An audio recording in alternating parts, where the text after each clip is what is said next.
بسم الله الرحمن الرحيم. لبيك اللهم لبيك لبيك لا شريك لك لبيك إن الحمد والنعمة لك والملك لا شريك لك لبيك اللهم لبيك لبيك لا شريك لك لبيك إن الحمد والنعمة لك والملك لا شريك لك لبيك اللهم لبيك لبيك لا شريك لك لبيك إن الحمد والنعمة لك والملك لا شريك لك لبيك اللهم لبيك لبيك لا شريك لك لبيك إن الحمد والنعمة لك والملك لا شريك لك لبيك اللهم لبيك لبيك لا شريك لك لبيك إن الحمد والنعمة لك والملك لا شريك لك لبيك اللهم لبيك لبيك لا شريك لك لبيك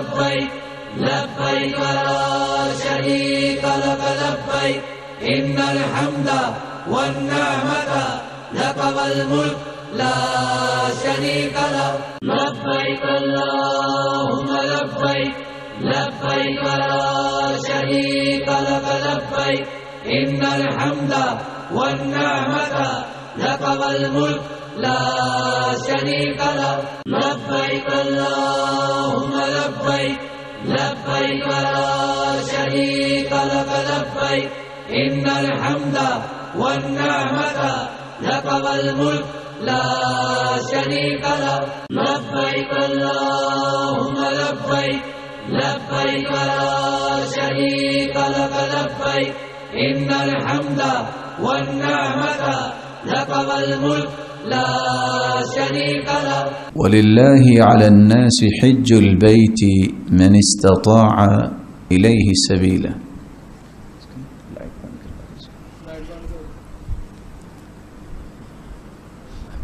اللہ تعالیٰ نے انسان کو عبادت کے لیے پیدا کیا ہے، اور عبادت کا مطلب ہے اسم جامع لكل ما يحبه الله ويرضاه من الأقوال والأعمال الظاهرة والباطنة. انسان کا ارادہ، اس کی نیت جو باطنی عمل ہے، اور اس کے اقوال اور اس کے اعمال، نماز، روزہ اور حج ہے، جس کے ذریعے اللہ راضی ہو جائے، اس کو عبادت کہتے ہیں. اسلام کے 5 ارکان ہیں، جن میں توحید، نماز، روزہ اور زکوٰۃ اور حج ہے. حج اسلام کے ارکان میں سے ایک مہم رکن ہے، لیکن حج کن لوگوں پہ فرض ہوتا ہے اور حج کس کو کہتے ہیں؟ رسول اللہ صلی اللہ علیہ وسلم نے کیسے حج کیا اور صحابہ کرام کو کیسے حج کرنے کا حکم دیا، یہ سارے امور حج کرنے والے کو سمجھنا ضروری ہے. آج کی اس مبارک مجلس میں ہم بنیادی طور پر 5 نکات پیش کریں گے. سب سے پہلے کہ حج کس کو کہتے ہیں، دوسری بات حج کرنے سے ثمرات کیا انسان کو ملتے ہیں، تیسری بات حج کرنے کے لیے کن کن شروط کا ہمیں خیال رکھنا ہے، اور چوتھی بات ہمیں حج کیسے کرنا چاہیے، اور 5ویں بات اگر میں جاننا چاہوں کہ میرا حج قبول ہوا ہے کہ نہیں تو مجھے کن کن علامتوں سے پہچان ہوگی؟ چونکہ یہ سارے کے سارے مسائل وقت کے متقاضی ہیں، ہم اختصار کے ساتھ یہ پہلو پیش کریں گے۔ عربی زبان میں حج کا مطلب ہے القصد والارادہ، ارادہ کرنا اور قصد کرنا۔ حججت فلانا، میں نے فلاں شخص کا حج کیا، ای قصدتہ مرارا، میں بار بار اس کے پاس گیا۔ تو حج کرتے وقت انسان اللہ کی رضا حاصل کرنے کے لیے بیت اللہ کا قصد کرتا ہے اور ارادہ کرتا ہے، اور حج کرنے جب انسان جاتا ہے بار بار بیت اللہ کی طرف جاتا ہے۔ اصطلاحی اعتبار سے ایک انسان کو یہ سمجھنا ہے کہ میرے حج کرنے کے عمل کے رخ اور زاویے کیا ہونے چاہیے۔ القصد الى بیت اللہ الحرام، پہلا ہدف مجھے اپنے رب کا تقرب حاصل کرنے کے لیے اس کے گھر پہنچنا ہے، لأعمال مخصوصہ،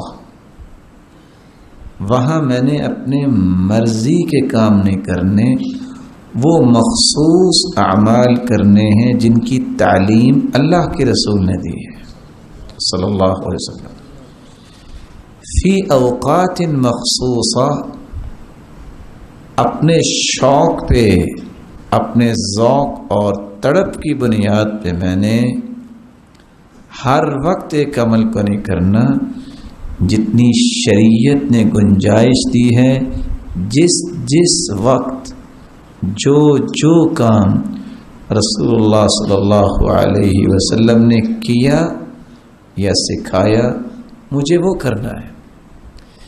فی مکان مخصوص، ایک مخصوص جگہ پہ ایک کام ہے، وہ کام دوسری جگہ پہ نہیں ہو سکتا۔ من شخص مخصوص، ہر بندہ وہ کام نہیں کرے گا، وہ ہی کر سکتا ہے جو حج کا ارادہ لے کے گیا ہے۔ رسول اللہ صلی اللہ علیہ وسلم پر قرآن نازل ہوا، اور اللہ تعالیٰ کا یہ حکم جب نازل ہوا، وَلِلَّهِ عَلَى النَّاسِ حِجُّ الْبَيْتِ مَنِ اسْتَطَاعَ إِلَيْهِ سَبِيلًا، لوگوں پر اللہ کے گھر کی زیارت یہ واجب کی گئی ہے، لیکن کس پر؟ جس کے پاس استطاعت ہے، جس کے پاس طاقت ہے، جس کے پاس گنجائش ہے۔ یہ استطاعت اور طاقت اور گنجائش کس کو کہتے ہیں؟ چند لمحات کے بعد اس کے بارے میں بھی ہم انشاءاللہ بیان کریں گے۔ حج کا معنی یہ سمجھ آیا کہ میں نے گھر سے نکلتے وقت صرف ایک ارادہ کرنا، میرا رب راضی ہو جائے۔ اس ارادے کی تکمیل کیسے ہوگی؟ میں نے بیت اللہ جا کر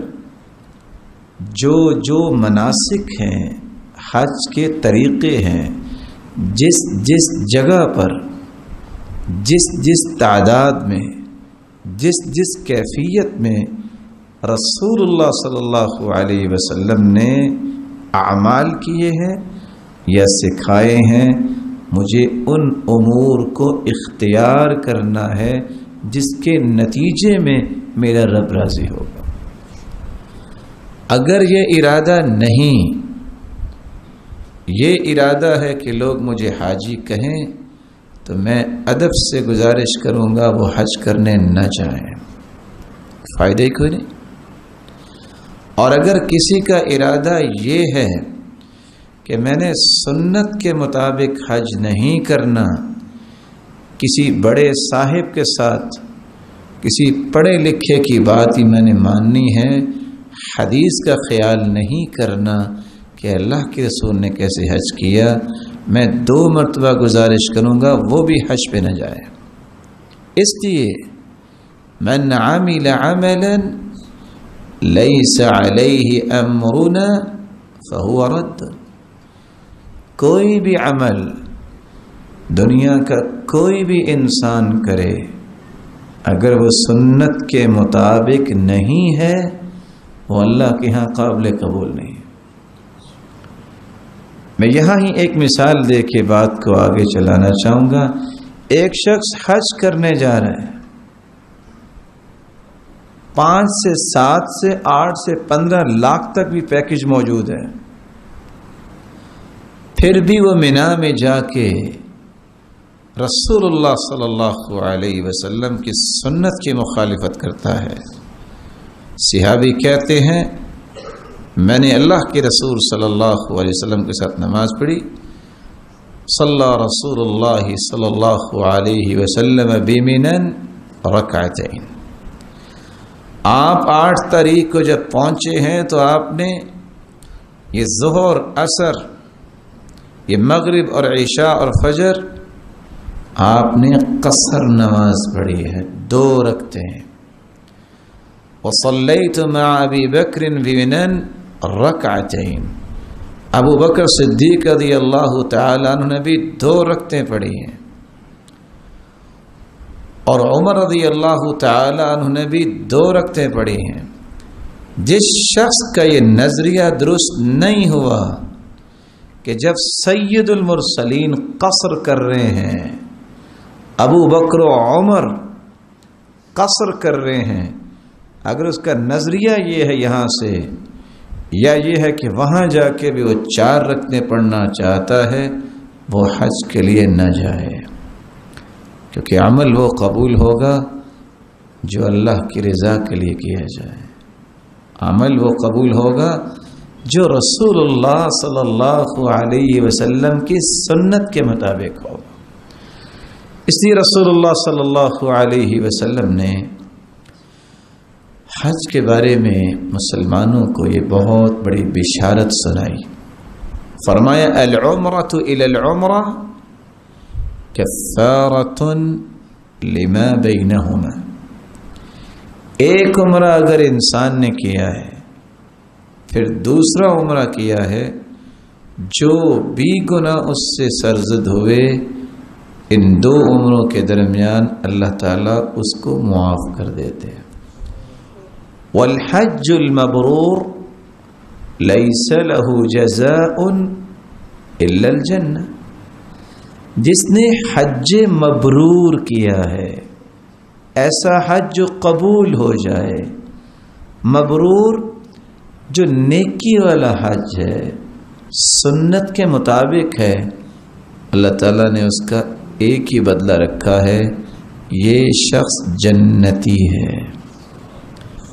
اور دوسری روایت کے الفاظ کیا ہیں؟ من حج فلم يرفث ولم يفسق رجع كيوم ولدته امه، جو حج کرتا ہے نہ تو وہ گناہ کرتا ہے، نہ وہ فسق و فجور کرتا ہے، لڑائی کرتا ہے، ایسا شخص جب حج کر کے ارکان اور واجبات کو پورا کر کے، حج کے تقاضوں کو پورا کر کے گھر واپس پلٹتا ہے، وہ اس طرح واپس پلٹتا ہے جیسے آج ہی اس کی ماں نے جنا ہے، کوئی گناہ ہوتا ہی نہیں اس پہ۔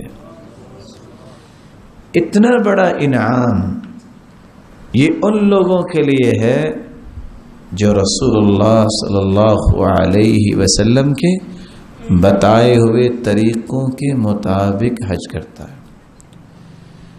یہاں ایک بات کا میں اضافہ کیے دیتا ہوں، آیت نے جب یہ کہہ دیا کہ حج کرنا فرض ہے مسلمانوں پر، رکن ہے، اس لیے اگر اللہ نے مال دیا ہے، اللہ نے جسم کی طاقت دی ہے، تو انسان کو حج لیٹ نہیں کرنا چاہیے، زندگی میں ایک مرتبہ حج فرض ہے. اجمعت الامہ على وجوب الحج على المستطيع في العمر مرة واحدة. زندگی میں ایک مرتبہ بالغ انسان پر، مسلمان پر حج کرنا فرض ہے. یہ ایک الگ بات ہے کہ رسول اللہ صلی اللہ علیہ وسلم نے فرمان جاری کر دیا، تابعوا بین الحج والعمرہ، بار بار حج کرو، بار بار عمرے کرو. فرض ایک مرتبہ ہے، باقی سب نفل ہوں گے، لیکن فائدہ کیا ہوگا؟ فَإِنَّهُمَا يَنْفِيَانِ الْفَقْرَ وَالذُّنُوبَ كَمَا يَنْفِي الْكِيرُ خَبَثَ الْحَدِيدِ وَالذَّهَبِ وَالْفِضَّةِ. جس طرح سونے اور چاندی کو بھٹی میں ڈالا جائے، میل کچیل الگ ہو جاتی ہے اور خالص سونا اور چاندی الگ کر لیتا ہے سونار، اسی طرح بار بار عمرے اور حج کرنے والے کو دو انعام ملتے ہیں. پہلا انعام، اس کی زندگی کا کوئی بھی گناہ نہیں بچتا، اللہ سب معاف کر دیتے ہیں. دوسرا انعام، اللہ تعالیٰ اس شخص کی فقیری کو توڑ کے رکھ دیتے ہیں، اسے امیر کر دیتے ہیں. یہ اس ہستی کی زبان سے نکلا ہے. پوری کائنات کی صداقت کو اکٹھا کیا جائے تو رسول اللہ صلی اللہ علیہ وسلم کی صداقت کا مقابلہ نہیں ہو سکتا. اس لیے اللہ کے رسول صلی اللہ علیہ وسلم نے فرمایا، تعجلوا الی الحج، حج میں جلدی کیا کرو. فإن أحدكم لا يدري ما يعرض له، کیونکہ کچھ پتہ نہیں آئندہ سال کیا ہونے والا ہے. تم اگر صرف اس لیے حج کو لیٹ کر رہے ہو، چلو یہ کام کر لوں، چلو اب یہ کر لوں، چلو اب یہ کر لوں، نہ جانے آئندہ سال تمہیں زندہ بھی رہنا ہے کہ نہیں.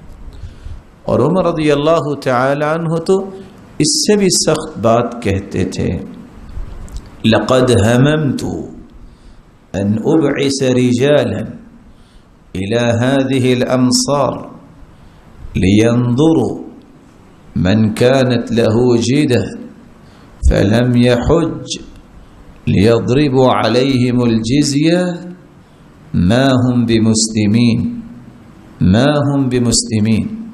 میرا جی چاہتا ہے میں فلاں شہر میں لوگوں کو بھجواؤں، لینظروا، اور وہ دیکھے کس کے پاس طاقت ہے مالی جسمانی، لیکن اس طاقت کے باوجود بھی وہ حج نہیں کرتے. ان لوگوں سے جزیہ وصول کریں، یہ مسلمان نہیں ہیں، یہ مسلمان نہیں ہیں. تو حج کی تعریف اور اس کی فضیلت اور اہمیت کے بارے میں آپ نے سنا. حج کن لوگوں پہ فرض ہے؟ یہ بات میں کیوں کرنا چاہتا ہوں؟ کتنے لوگ رمضان میں عمرہ کرنے گئے اور بقیہ 2 مہینے چھپ کر چوری رہ کر حج کرنا چاہتے ہیں. کیا ان پہ حج فرض ہے؟ یا کیا وہ یہ کام جو کر رہے ہیں یہ درست ہے؟ یہ سمجھنا ضروری ہے. لا یکلف اللہ نفسا الا وسعها. اللہ تعالیٰ نے کسی کو پابند کیا ہے، مکلف کیا تو اس کی طاقت کے مطابق. کسی شخص کے پاس مال نہیں ہے، کسی شخص کے پاس جسمانی طاقت نہیں ہے، اس پہ حج فرض نہیں ہے. اب ایک شخص غلط انداز سے اپنے اوپر پہلے وجوب ثابت کرتا ہے، پھر ایک نہیں 10 ایسی چیزیں حج کرتے وقت پیش کرتا ہے، وہ حج کی لذت کیسے لے سکتا ہے؟ تو حج کے واجب ہونے کے لیے 7 شرطیں ہیں۔ پہلی بات یہ ہے کہ مسلمان اور موحد پر حج فرض ہے، مشرک پہ حج فرض نہیں ہے، کافر پہ حج نہیں ہے۔ یہ کافر اور مشرک سے کیا مراد ہے؟ ایک شخص مسلمان ہی نہیں ہوا، دین کا پابند ہی نہیں، ایک شخص شرک کرتا ہے اور اس کو پتہ ہے یہ شرک ہے، وہ سجدہ کرتا ہے قبر پہ جا کے، پہلے توبہ کرے، اس کام کو چھوڑے، مگر نہ قرآن کیا کہتا ہے؟ انما المشرکون نجس، مشرک نجس ہیں، پلیت ہیں۔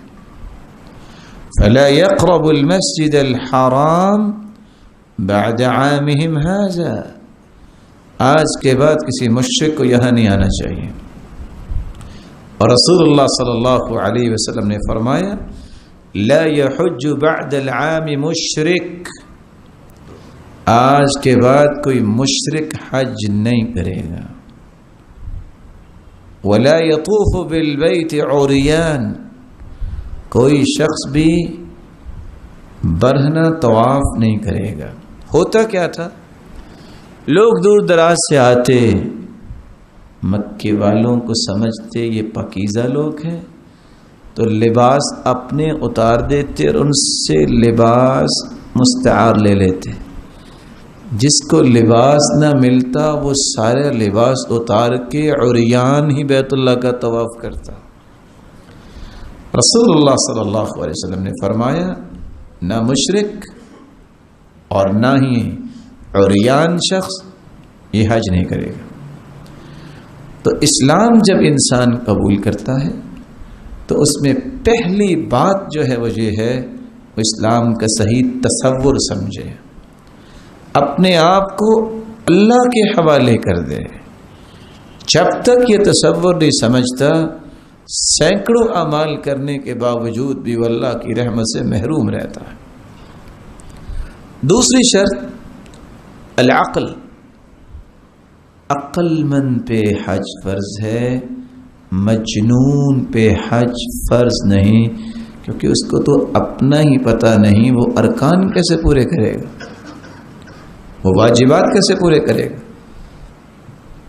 اور ایسے لوگ جن کو اللہ تعالیٰ صحت سے نوازے، سب کو عافیت سے نوازے، آج کل ایک نیا ٹرینڈ نکل آیا، وہ والد وہ والدہ، اللہ تعالیٰ سب کے والدین کو سلامت رکھے، جب وہ اس عمر میں پہنچیں گے کہ ان کو کسی بات کی کوئی سمجھ نہیں ہے، نہ ان کو پتہ ہے کہ ہم نماز کون سی پڑھ رہے ہیں، اس وقت ان کو حج کے لیے لے کے جائیں گے۔ جس کو یہ سمجھ نہیں کہ میں کون سی نماز پڑھ رہا ہوں، اس سے پہلے بھی اللہ نے طاقت دی تھی، یہ تاخیر کیوں کی؟ ان کی تو نیت کتنی پیاری ہے، لیکن جب ان کو ارکان کا پتہ نہیں ہوگا، واجبات کا، آپ ان سے کیا کروائیں گے؟ رسول اللہ صلی اللہ علیہ وسلم نے اس لیے فرمایا رفع القلم عن ثلاث، 3 لوگ مرفوع القلم ہیں، عن النائم حتی یستیقظ، جو سویا ہوا ہے جب تک بیدار نہ ہو جائے، وعن الصبی، بچہ بھی مرفوع القلم ہے، حتی یشیب، جب تک وہ جوان نہ ہو جائے، وفی روایت اخری حتی یحتلم، جب تک وہ بالغ نہ ہو جائے، وعن المعتو حتی یعقل، ایسا شخص جس کے حواس باختہ ہو جائے، اس کو سمجھ نہیں آ رہی کہ میں نے کیا کرنا ہے، معتو، اپنے اوسان خطا کر بیٹھا ہے، اپنی میمری اپنے ہاتھ سے گنوا بیٹھا ہے، کچھ پتہ نہیں، حتی یعقل، جب تک اس کی عقل واپس نہیں آئے گی، مرفوع القلم ہے۔ اور دوسری روایت میں آتے ہیں المجنون، وہ دیوانہ، وہ پاگل، اللہ تعالیٰ سب کی حفاظت فرمائے، المغلوب علی عقلہ حتی یبرأ ایسا دیوانہ جس کی عقل ختم ہو جائے، عقل کو کھو بیٹھے، جب تک یبرأ شفا یاب نہیں ہو جاتا، یہ مرفوع القلم۔ تیسری شرط، حج بالغ پہ فرض ہے، بچے پہ فرض نہیں ہے، لیکن اگر بچہ حج کرتا ہے والدین کے ساتھ تو اجر ملے گا، لیکن فرض کی ادائیگی نہیں ہوگی۔ رسول اللہ صلی اللہ علیہ وسلم روحہ جگہ پہ تھے، ایک عورت امرأۃ رفعت صبیا، ایک بچے کو اٹھایا اور سوال کرتی ہیں، یا رسول اللہ صلی اللہ علیہ وسلم الہذا حج، کیا اس بچے کا بھی حج ہے؟ قال نعم ولک الاجر، اس کا بھی حج ہے لیکن اجر تمہیں ملے گا۔ حج تو ہوگا بچے کا، لیکن فرضی حج بلوغت کے بعد کرنا پڑے گا، کیونکہ رسول اللہ صلی اللہ علیہ وسلم نے فرمایا ایما صبی، ہر وہ بچہ حج جس نے حج کیا ثم بلغ الحنس، پھر وہ بالغ ہو گیا، فعلیہ ان یحج حجۃ اخری، بلوغت کے بعد اسے دوبارہ فرضی حج کرنا ہوگا۔ چوتھی شرط کمال الحریہ، آزاد انسان پہ حج فرض ہے، غلام پر حج فرض نہیں ہے۔ رسول اللہ صلی اللہ علیہ وسلم نے فرمایا ایما عبد حج، جو غلام حج کرتا ہے ثم اعتق، پھر اسے آزاد کر دیا گیا ہے، فعلیہ ان یحج حجۃ اخری، اسے آزادی کے بعد اپنا فرضی حج دوبارہ کرنا ہوگا۔ پانچویں شرط، اس انسان کے اندر استطاعت ہو۔ استطاعت کی دو قسمیں، مالی استطاعت، جسمانی استطاعت۔ مالی استطاعت، وہ حج کرنے جا رہا ہے، اس کے پاس زیادہ راہ ہو، کیونکہ کچھ لوگوں نے سمجھا کہ حج کرنا ہے وہ زیادہ راہ ساتھ لے کے نہیں جاتے تھے۔ قرآن نے حکم اتار دیا فتزودوا، تم زیادہ راہ ساتھ لو، فإن خیر الزاد التقوی، اس بات میں کوئی شک نہیں کہ تقوی بہت بڑا زیادہ راہ ہے، لیکن تقوی کے ساتھ کچھ اور چیزیں بھی درکار ہیں۔ جسمانی استطاعت، کہ وہ خود سے ارکان اور واجبات کو پورا کرنے کی ہمت رکھتا ہو۔ رسول اللہ صلی اللہ علیہ وسلم نے جب ایک سوال کیا گیا، سوال کرنے والے نے کہا ان ابی شیخ کبیر لا يستطيع الحج ولا العمرہ ولا الظعن۔ اللہ کے رسول صلی اللہ علیہ وسلم، میرا باپ اتنا بوڑھا ہو چکا ہے، نہ وہ حج کر سکتا ہے، نہ وہ عمرہ کر سکتا ہے، اور نہ ہی سفر کر سکتا ہے۔ بات ختم ہوگی، سفر ہی نہیں کر سکتا۔ کیا میں اپنے باپ کی طرف سے حج عمرہ کر سکتا ہوں؟ تو رسول اللہ صلی اللہ علیہ وسلم نے فرمایا حج عن ابیک واعتمر، تم عمرہ بھی کر سکتے ہو، حج بھی کر سکتے ہو۔ یہاں رک کے یہ بات سمجھنی چاہیے، لا یکلف اللہ نفسا الا وسعها، جتنی انسان کی طاقت ہے شریعت اتنا ہی مکلف بناتی ہے۔ اگر کسی شخص نے کسی کا عمرہ کرنا ہے، کسی کا حج کرنا ہے، تو اس کے لیے دو شرطیں ہیں۔ پہلی شرط، اس نے اپنا فرضی حج کیا ہوا ہو۔ دلیل کیا ہے؟ رسول اللہ صلی اللہ علیہ وسلم نے سنا ایک شخص کہہ رہا تھا لبیک عن شبرمہ، شبرما کی طرف سے حج کی، یہ الفاظ بولے جا رہے ہیں. فرمایا من شبرما، یہ شبرما کون ہے؟ قال اخ لی او قریب لی، یہ میرا بھائی ہے یا قریبی ہے. قال احججت عن نفسک، یہ بتاؤ تم نے اپنا حج کیا ہے؟ قال لا، میں نے اپنا حج تو ابھی نہیں کیا. قال حج عن نفسک ثم حج عن شبرما، پہلے اپنا فرضی حج کرو پھر شبرما کی طرف سے بھی کر لینا. تو جس نے حج بدل کرنا ہے، کسی کی طرف سے حج کرنا ہے، اسے پہلے اپنا حج کرنا، اس کے بعد یہ جائز ہوگا، پہلے ہی اس کی طرف سے حج جائز نہیں ہوگا. دوسری بات، جس کی طرف سے حج کیا جا رہا ہے یا تو وہ فوت ہو چکا ہے یا اس کیفیت میں ہے کہ وہ سفر ہی نہیں کر سکتا، اور شیخ کبیر، اتنا بوڑھا ہے، جوانی میں بھی کوئی بیمار ہو سکتا ہے لیکن یرجع برؤ، ہو سکتا ہے اللہ تعالیٰ اس کو شفا یاب کر دے. لیکن ایک شخص کی عمر ہی 100 سال ہو گئی ہے، اب شفا یاب بھی ہوگا تو وہ کتنے کو ارکان اور واجبات پورے کر سکے گا. اس لیے پہلے اپنا حج کرنا اور فوت شدگان کی طرف سے حج بدل یا نیابتاً ان کی طرف سے حج کیا جا سکتا ہے. رسول اللہ صلی اللہ علیہ وسلم نے چھٹی شرط جو اپنے فرامین میں بتائی ہے وہ صرف عورتوں کے لیے ہے، اور صرف عورتوں کے لیے ہے تو مرد بھی ان کے ساتھ ہی ہیں. کس اعتبار سے؟ عورت بغیر محرم کے حج نہیں کر سکتی.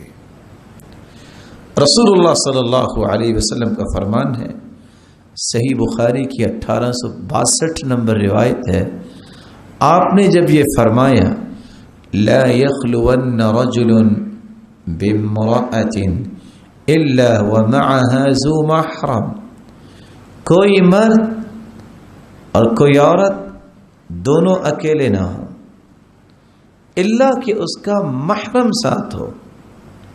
اور روایت کہتی الا كان ثالثهما الشیطان، اگر ایک مرد اور ایک عورت الگ ہوں گے تیسرا ان کے ساتھ شیطان ہوگا. پھر فرمایا ولا تسافر المرأة الا مع ذی محرم، کوئی عورت محرم کے بغیر سفر نہ کرے. محرم کیا ہے؟ جس سے اس کو پردہ نہ کرنے کا حکم ہے. باپ، بیٹا، بھائی، خامن، چچا، ماموں، وہ رشتے، بھانجا، بھتیجا جس سے وہ پردہ نہیں کرتی.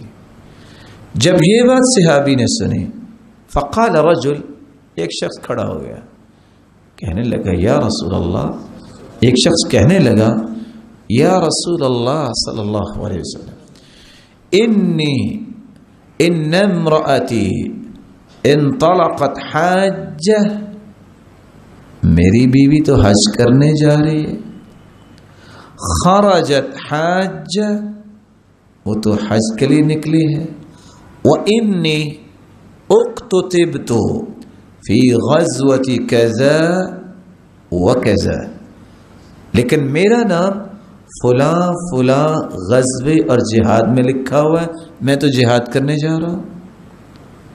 کتنا عظیم کام ہے، اللہ کے دین کی سربلندی کے لیے، اعلاء کلمت اللہ کے لیے جہاد کتنا عظیم کام ہے. لیکن رسول اللہ صلی اللہ علیہ وسلم نے جب یہ بات سنی فرمایا انطلق فحج مع امرأتک، جاؤ اپنی بیوی کے ساتھ جا کے حج کرو. محرم کے بغیر عورت سفر نہیں کر سکتی، حج نہیں کر سکتی. یہ شرط مردوں کو جب تک سمجھ نہیں آئے گی وہ عورتوں تک پہنچائیں گے نہیں. آج یہ غلطی صرف نیکی کی خواہش اور تڑپ ہے یہ نہیں ہے کہ برائی کی نیت اچھی ہے. کسی بھی غیر محرم کو نتھی کر کے اس کا محرم بنا کے ویزا لگوانے کے لیے پیش کر دیتے ہیں. جھوٹ، اس میں کوئی برکت نہیں ہے. جھوٹ جس میں کوئی خیر نہیں ہے. دوسری روایت رسول اللہ صلی اللہ علیہ وسلم نے فرمایا لا تسافر المرأة 3 أيام الا مع ذي محرم. 3 دن کا سفر بھی بغیر محرم کی عورت نہیں کر سکتی. صحیح الجامع کی 7303 نمبر روایت 3 دن کی بات کر رہی. اور تیسری روایت رسول اللہ صلی اللہ علیہ وسلم نے فرمایا لا تسافر المرأة مسيرة يومين. 2 دن کا سفر عورت نہیں کر سکتی الا ومعها زوجها او ذو محرم منها، یا تو اس کا خامن ساتھ ہو یا اس کا کوئی محرم ساتھ ہو. یہ بھی صحیح الجامع کی روایت. اور چوتھی روایت میں مزید اس کی وضاحت ہوئی لا تسافر المرأة مسیرت یوم ولیلہ. 1 دن اور 1 رات عورت اکیلی سفر نہیں کر سکتی. یہ روایت صحیح مسلم کی ہے. اور چوتھی روایت جس نے یہ بات ہی ختم کر دی لا تسافر المرأة بریدا. کوئی بھی عورت ایک برید سفر نہیں کر سکتی الا ومعها محرم يحرم عليها. سلسلہ صحیح اور صحیح الجامع کی روایت ہے الا کہ اس کے ساتھ کوئی محرم ہو. یہ برید کیا ہے؟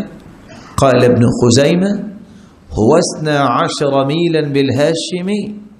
ہاشمی اندازے کے مطابق 12 میل کا سفر اکیلی عورت نہیں کر سکتی. حج کے لیے یہ ضروری ہے کہ وہ رکن اسلام سمجھ کے کرنے جا رہی ہے عورت. اسے سمجھنا ہے کہ مجھ پہ حج فرض کب ہوگا. کسی محرم کے ساتھ جائے. کسی غیر محرم کو اپنا محرم بناتے وقت یہ سوچے آج ایجنٹ کی جادوگری سے ویزا تو لگ جائے گا، میں اپنے رب کے سامنے پیش ہو کے جواب کہہ دوں گے. 7ویں شرط حج ان لوگوں پہ فرض ہے اور حج قبول بھی ان کا ہوتا ہے. یہ 7 لفظ بولنے چاہیے جن کا مال حلال کا ہے. حلال مال نہیں حج قبول ہی نہیں. ان اللہ طیب لا يقبل الا طیبا. اللہ خود بھی پاک ہیں اور پاکیزہ چیزوں کو پسند کرتے ہیں. وَإِنَّ اللَّهَ أَمَرَ الْمُؤْمِنِينَ بِمَا أَمَرَ بِهِ الْمُرْسَلِينَ. اور اللہ تعالیٰ نے مومنوں کو بھی اسی بات کا حکم دیا ہے جس بات کا حکم رسولوں کو دیا تھا. رسولوں کو کیا حکم تھا؟ پیغمبروں کو یا ایھا الرسل، اے رسولوں کی جماعت، کلوا من الطیبات واعملوا صالحا، پاک چیزیں کھاؤ اور اچھے عمل کرو. جو شخص حلال نہیں کھاتا وہ نیکی نہیں کر سکتا، کیونکہ حلال لقمہ انسان کو نیکی پہ مجبور کرتا ہے. سہل بن عبداللہ التستری اس لیے کہا کرتے تھے من اکل الحلال عبد اللہ شاء ام ابا. جس کی روزی حلال کی ہے وہ چاہے نہ چاہے اللہ اس کو نیکی پہ لگا دیتے ہیں. ومن اکل الحرام عصى اللہ شاء ام ابا.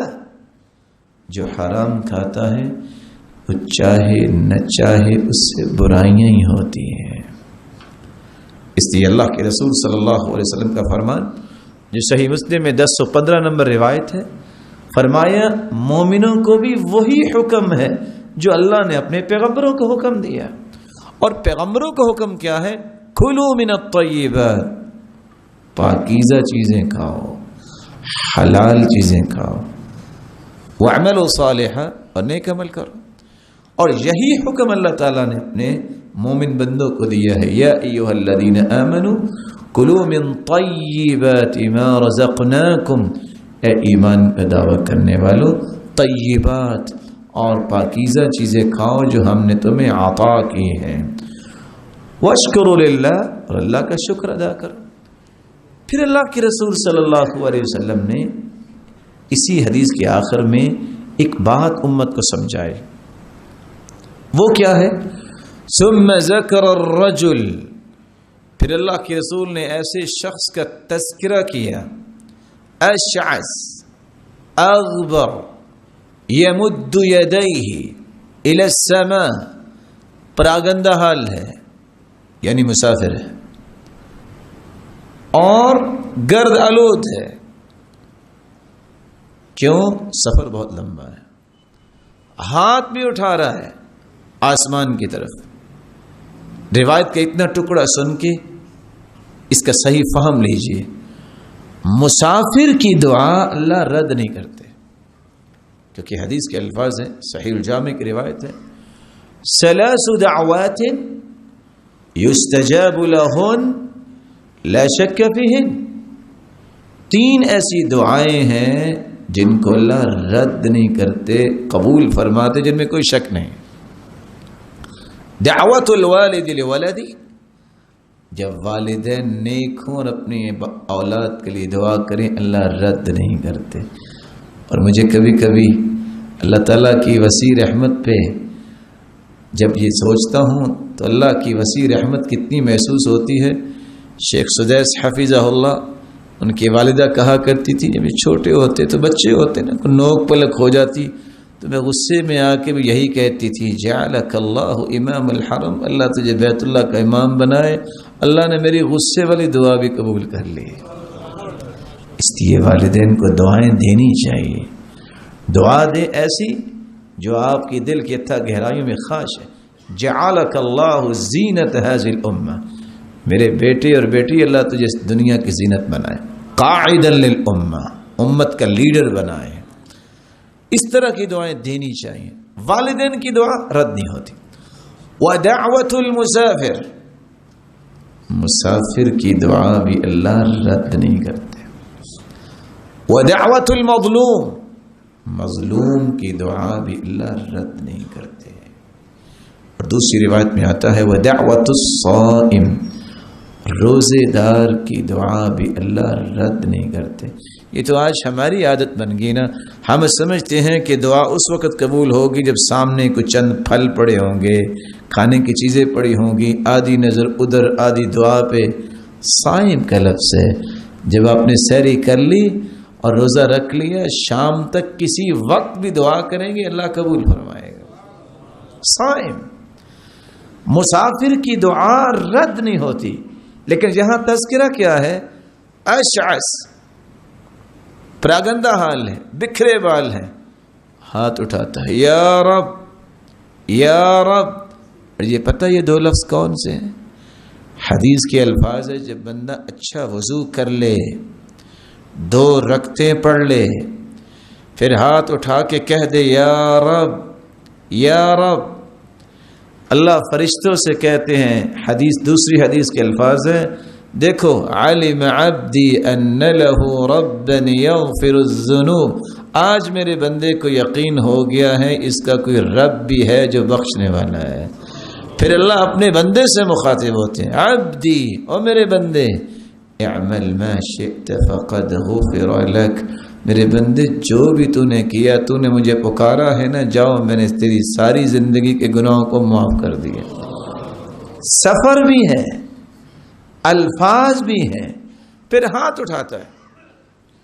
اور حدیث ہے ان ربکم حیی کریم یستحی من عبده اذا رفع یدیہ الیہ ان یردہما صفرا خائبتین، گناہ بھی بندے نے کیے ہیں، جب ہاتھ اٹھا لیتا ہے تمہارا رب اتنا حیا والا ہے، اتنی پردہ پوشی کرنے والا ہے، گناہ بھی بندے نے کیا ہوتا ہے، جب ہاتھ اٹھا لیتا ہے تو اللہ کو حیا آتی ہے میں اپنے بندے کے ہاتھوں کو خالی واپس لوٹا دوں؟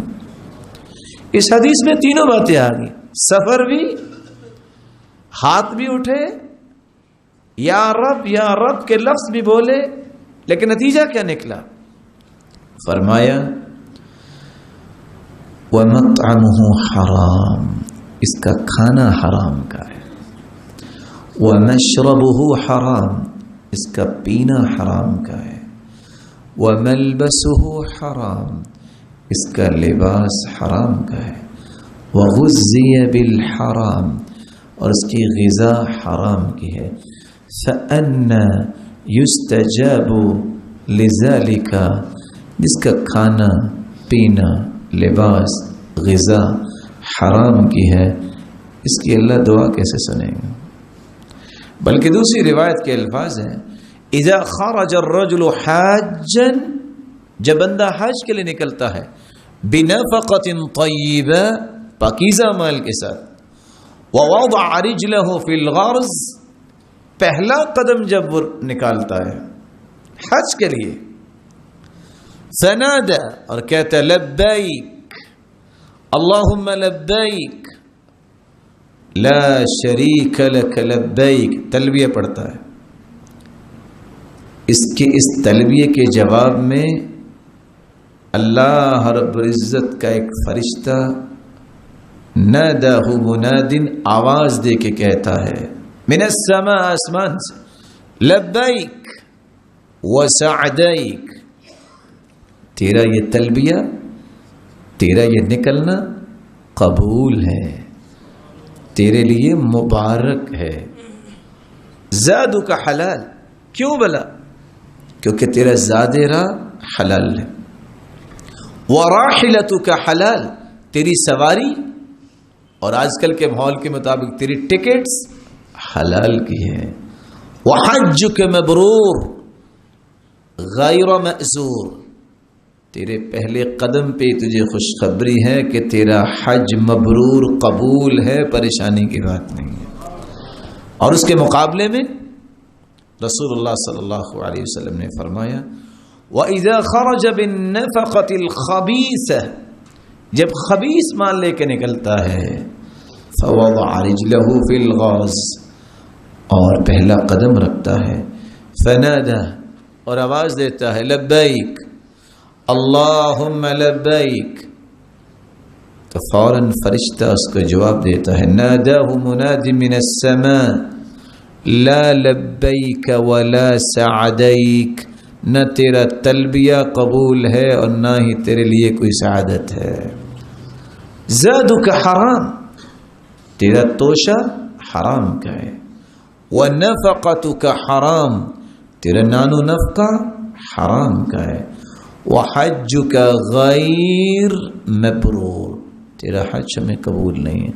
یہ پہلے قدم پہ فیصلہ اس کو سنا دیا جاتا ہے، اس لیے کہنے والے نے سچ کہا اذا حججت بمال اصله سحت فما حججت ولكن حجت العیر، جب تم حرام مال کے ساتھ حج کرتے ہو سکتا ہے کسی سواری پہ بیٹھ کے کرو تو تم نے حج نہیں کیا، تمہارے گدھے نے حج کیا ہے، تمہاری سواری نے حج کیا۔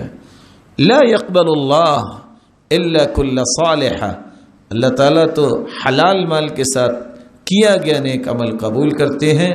ما کل من حج بیت اللہ مبرور، ضروری نہیں ہے کہ اگر 20 لاکھ لوگ حج کر رہے ہیں تو سارے لوگوں کا حج قبول ہوتا ہے، ہوتا ان کا ہی ہے جن کا اللہ کو پسند آتا ہے۔ اور یہاں چونکہ حج میں دعا ہونی ہے، یہ حدیث میں سنا کے آگے جانا چاہوں گا۔ سعد رضی اللہ تعالی عنہ نے اللہ کے رسول سے گزارش کی ادعو اللہ ان یجعلنی مستجاب الدعوات، سرتاج رسول ایک گزارش ہے، دعا کر دیجئے کہ میں جو بھی دعا کروں وہ اللہ کے ہاں قبول ہو جائے۔ آپ نے اصول بتایا، کیا اصول بتایا؟ اطب مطعمک تکن مستجاب الدعوات، میرے صحابی اپنا کھانا اور لقمہ حلال کر لو، جو بولو گے اللہ قبول کر لیں گے۔ اور حج عمرے پہ دعا ہی تو کرنے جانی ہے ہم نے. مناسک میں واجبات ادا کرتے وقت سب سے زیادہ جو انسان کی خوشی اور لذت کی بات کیا ہے؟ دعائیں کرتا ہے جو اللہ کے رسول نے کی ہے. اس لیے 7ویں شرط مال حلال کا ہو. جب یہ شرطیں پوری ہو جائیں تو آپ نے حج کے سفر کی ابتدا کرنی ہے. سفر کی ابتدا سے پہلے آپ کو چند کام کرنے چاہیے. سب سے پہلا کام، باقاعدہ بیٹھ کے اللہ کے سامنے نیت کرو، میرے مالک میں کمزور، ساری طاقتیں تیرے پاس. اللہ اگر میری نیت میں کوئی کجی، کوئی کجروی، کوئی ٹیڑھ پن ہے، تیری رحمت اور توفیق کے بغیر یہ سیدھا نہیں ہو سکتا. میری نیت کو خالص اپنی رضا کے لیے خاص کر دے. نیت کو خالص کیجیے. پھر اللہ رب العزت سے اپنے گناہوں کی معافی مانگی اور لوگوں سے بھی معافی مانگیے. کچھ حقوق العباد ہے، کچھ حقوق اللہ ہے. اللہ تعالیٰ اپنے حقوق جو ہیں وہ معاف کریں گے، حقوق العباد تو واپس کرنے پڑیں گے. ایک بندے نے لوگوں کے مال مارا ہوا ہے اور کہے کہ کوئی ضرورت نہیں، اور کسی کے ساتھ زیادتی کی ہوئی ہے، نہیں، یہ لوٹانا پڑے گا. یہ معافی مانگنی چاہیے. اور معافی مانگنے والا کبھی بھی شکست نہیں کھاتا، عزت پاتا ہے. جو معذرت کرتا ہے وہ قوت والا انسان ہے. اس کے اندر اتنی قوت ہے کہ اللہ تعالیٰ اس قوت کو دیکھتے اس کو معاف بھی کرتے ہیں اور دنیا میں عزت بھی دیتے ہیں. اور اللہ کے رسول صلی اللہ علیہ وسلم نے فرمایا تھا، من تواضع للہ رفعہ اللہ. جو اس طرح تواضع اختیار کرتا ہے، معذرت کرنے میں کوئی حرج نہیں، اللہ تعالیٰ اتنا ہی اس کو بلند کرتے ہیں. تیسرا کام، اگر والدین ہیں تو ان کو بھی راضی کیجیے کہ وہ آپ کو خوشی سے اجازت دیں کہ آپ حج کرنے جاؤ، ان کی دعائیں لیں.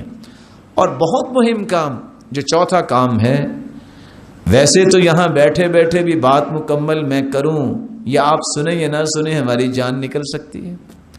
یہ تو ہمارے عقیدے اتنے کمزور ہو گئے، ہم بسوں کا سوچتے ہیں گولی لگے گی تو مروں گا.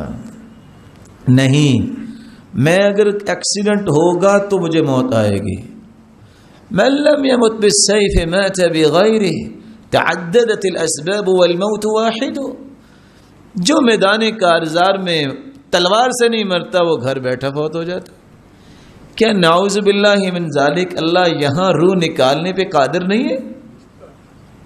اس لیے یہ انسان کو ویسے بات ختم کر دینی چاہیے کہ یہ ہوگا، نعوذ باللہ چھت گرے گی تو مروں گا. کتنے لوگ ہیں جو چھتوں کے نیچے آ کے مرتے ہیں، بیٹھے بیٹھے بھی اللہ کے پاس چلے جاتے ہیں، سجدوں میں چلے جاتے ہیں، اس لیے سحریوں میں چلے جاتے ہیں. سفر مظنۃ الموت، مشکلات ہوتی ہیں سفر میں. ہر وقت مومن کو اپنی وصیت لکھ کے رکھی ہونی چاہیے. اکرر، میں پھر بولوں گا، آپ سفر میں جا رہے ہیں، ویسے بھی اگر آپ سفر پہ نہیں جا رہے، آپ کو اپنی وصیت لکھ کے رکھنی چاہیے. رسول اللہ صلی اللہ علیہ وسلم کا فرمان ہے، 2738 نمبر صحیح بخاری کی روایت ہے اور صحیح مسلم کی 1627 نمبر روایت ہے. فرمایا، ما حق امرئ مسلم له شیء یوصی فیہ یبیت فیہ لیلتین الا ووصیتہ مکتوبۃ عنده. جس شخص کے پاس مال ہے یا کوئی چیز ہے جس میں وصیت کر سکتا ہے، 2 راتیں کسی مومن کی نہیں گزرنی چاہیے، اس کی وصیت لکھی ہونی چاہیے. آج جب ہم دعا کرتے ہیں جنازے پہ تو کیا کہتے ہیں؟ وَلَا تَفْتِنَّا بَعْدَ. اللہ اس کے بعد ہمیں فتنے میں نہ ڈالنا. وَلَا تُضِلَّنَا بَعْدَ. اللہ اس کے بعد ہمیں گمراہ نہ کرنا. یہ فتنہ اور گمراہی کب آتی ہے؟ اولاد کو پتہ ہی نہیں ہے کس سے لیا ہے کس کو دیا ہے، بلکہ یہ تو موت کی باتیں ہیں۔ زندگی میں بھی انسان اس کا خمیازہ بھگتتا ہے۔ آپ نے 34 ملین کی ایک شپمنٹ تیار کی ہے کہ میں آسٹریلیا بھیجنا چاہتا ہوں، آپ نے پراپر ڈاکومنٹیشن کی ہے، گواہ بنائے ہیں، لکھا ہے، آپ کو تیسرے دن کال آتی ہے جناب جہاز اس وقت ڈوب چکا ہے اور آپ کی شپمنٹ بھی ڈوب گئی۔ یہ ایک الگ بات ہے کہ آج کل سسٹم تو بنے ہوئے ہیں، انشورنس ہو جاتی ہے، کیسے کرواتے ہیں وہ ایک الگ پہلو ہے۔ اللہ کا وعدہ ہے، سلسلہ صحیحہ کی روایت ہے، جو بندہ صحیح کام کرتا ہے نقصان ہو جائے اللہ 2 چیزیں اسے عطا کرتے ہیں، نعم البدل بھی دیتے ہیں، الا عوضہ اللہ خیرا من، اللہ اس سے بہتر بھی دیتے ہیں اور اس کو اس کے لیے صدقہ بنا دیتے ہیں۔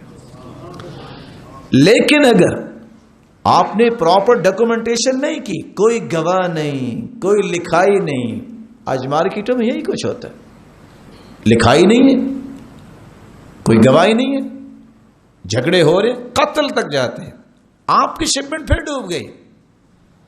اب آپ کہیں فلاں نے میرے ساتھ دھوکہ کیا، آپ کہیں کہ میری شپمنٹ ڈوب گئی، نہ بدل ملے گا نہ یہ صدقہ بنے گا بلکہ وبال بنے گا، بقیہ زندگی روتے گزارو۔ مارکیٹ میں بیٹھا بھی اگر کوئی یہ کہتا ہے کسی نے کوئی گواہ نہیں بنایا، لکھا نہیں ہے کہ میرے ساتھ فلاں نے دھوکہ کیا، اس کو یہ کہنا جائز نہیں، کہنا چاہیے میں بادشاہ آدمی ہوں، میں نے اسے دھوکہ کھا لیا ہے۔ جب اللہ کے رسول صلی اللہ علیہ وسلم نے عدہ ابن خالد سے اونٹ خریدا ہے، کہا لکھو، کہا اللہ کے رسول آپ سے کو، کہا جی ہاں، ھذا ما اشتراہ عدہ ابن خالد ابن حوزہ من محمد صلی اللہ علیہ وسلم، لکھو۔ اور صحیح الجامع کی روایت سن لیجئے تاکہ بات کھل کے سامنے آ جائے۔ ثلاثۃ یدعون اللہ فلا یستجاب لهم، 3 ایسے انسان ہیں وہ دعائیں بھی کریں اللہ ان کی دعاؤں کو سنتے ہی نہیں، قبول نہیں کرتے۔ پہلا وہ شخص کان له علی رجل دین فلم یشهد علیہ، کسی نے قرض دیا اور لیا ہے، گواہ نہیں بنایا، کرتا رہے دعائیں، اس کی دعا قبول نہیں ہوگی۔ كانت تحته امرأة سيئة الخلق فلم يطلقها، ایسی عورت جو بد خلق ہے، سب سے بڑا بد اخلاقی کیا ہے، نماز ہی نہیں پڑھتی، نہ اس کو سمجھاتا ہے نہ طلاق دیتا ہے، اس کی بھی دعا اللہ قبول نہیں کرتے۔ وآتى ماله سفيها، جس کو اللہ نے قوام بنایا ہے، ذمہ دار بنایا مرد کو، وہ کیا کرتا ہے، بیوی صاحبہ سے کہتے کاروبار تم چلاؤ، بڑی پڑھی لکھی ہے، بچوں کے ہاتھ میں دے دیتا ہے جو بچے میچور نہیں ہیں، جن کے پاس دانش نہیں ہے، بچے ہیں جی، آخر یہ کچھ کریں گے تو ان کا کوئی لینتھ ایکسپیرینس ہوگا نا۔ اگر عورتوں اور بچوں کو مال سپرد کر دیتا ہے، خود بیٹھ جاتا ہے، اس کی بھی دعا قبول نہیں ہوتی۔ تو رسول اللہ صلی اللہ علیہ وسلم نے فرمایا وصیت کرو، آپ کو جانے سے پہلے اپنی وصیت لکھنی چاہیے، اور یاد رکھنا وصیت میں بھی جور نہ ہو، ظلم نہ ہو، حق بات لکھو۔ لا وصیت لوارث، کوئی وصیت آپ لکھ رہے ہیں مال کے بارے میں جس کو کل کو وراثت ملنی ہے، اس کے نام کی وصیت آپ نہیں لکھ سکتے۔ آپ نے جس کے لیے وصیت لکھنی ہے تہائی مال سے زیادہ نہیں لکھ سکتے۔ لکھیں یہ فلاں کا میں نے اتنا دینا ہے اور اتنا لینا ہے، یہ بڑی اچھی بات ہے، جنازے کے وقت اعلان ہو جاتا ہے، لیکن اس سے اچھی بات ہے کہ لکھا ہونا چاہیے۔ 5ویں بات وعی الاحکام، آپ حج اور عمرہ کرنے جا رہے ہیں، آپ کو تمام مسائل یاد ہونے چاہیے، ان کی فہم ہونی چاہیے، سمجھ ہونی چاہیے، جس مقصد کے لیے جا رہے ہیں۔ اس کے لیے 1 مرتبہ نہیں، 10 مرتبہ کسی عالم سے پوچھنا پڑے، پوچھئے، بیٹھئے، سمجھئے، کیونکہ مقصد یہ ہے کہ میں نے اللہ تعالیٰ کی یہ عبادت کرنی ہے تو یہ صحیح ہو جائے۔ تو آئیے اس حج کے طریقے کی طرف، جو ہمارا چوتھا نقطہ ہے۔ حج کرنے کے لیے یہ سمجھنا ضروری ہے کہ حج اور عمرہ، اس کے ارکان کیا ہیں اور واجبات کیا ہیں اور ممنوعات کیا ہیں۔ پھر ہم احرام سے شروع کریں گے۔ یاد رکھیے حج کی 3 قسمیں ہیں: حج تمتع، حج افراد، حج قران۔ حج تمتع کا معنی یہ ہے پہلے عمرہ کریں گے، سادہ مفہوم، پہلے عمرہ کریں گے، احرام کھول دیں گے، 8 ذی الحجہ کو یوم الترویہ کو دوبارہ حج کا احرام باندھیں گے۔ حج افراد، آپ حج کا احرام باندھیں گے، اس میں عمرہ نہیں ہے۔ جب تک آپ کنکریاں نہیں مار لیتے 10 ذی الحجہ تک آپ احرام نہیں کھولیں گے۔ حج قران، جس میں حج بھی ہوگا اور عمرہ بھی، لیکن قربانی ساتھ لے کے جانی پڑے گی، اور اس کا بھی احرام اس وقت تک نہیں کھولیں گے جب تک 10 ذی الحجہ نہیں آ جاتی۔ اس لیے عموماً حج تمتع کیا جاتا ہے۔ ہم احکام بھی حج تمتع کے بیان کریں گے۔ آپ نے حج کرنا ہے جس میں عمرہ بھی ہے اور حج بھی ہے۔ عمرے کے اندر 5 کام ہیں، 3 رکن ہیں، 2 واجبات ہیں۔ میقات سے نیت کرنا رکن ہے۔ آپ میقات کو کراس کر گئے ہیں، آپ نے بھی نیت نہیں کی، نہ عمرہ ہوگا نہ حج ہوگا، رکن ہے۔ طواف کرنا یہ عمرے کا رکن ہے۔ آپ نے طواف نہیں کیا، واپس آ گئے ہیں، آپ کا عمرہ نہیں ہوگا۔ اور اگر یہی طواف حج یا طواف زیارت یا طواف افاضہ، تینوں نام ایک ہی طواف کے ہیں جو 10 تاریخ کو ہم کرتے ہیں، وہ نہیں ہے، حج نہیں ہے۔ عمرے کا تیسرا رکن صفا مروہ کے درمیان 7 چکر لگانا۔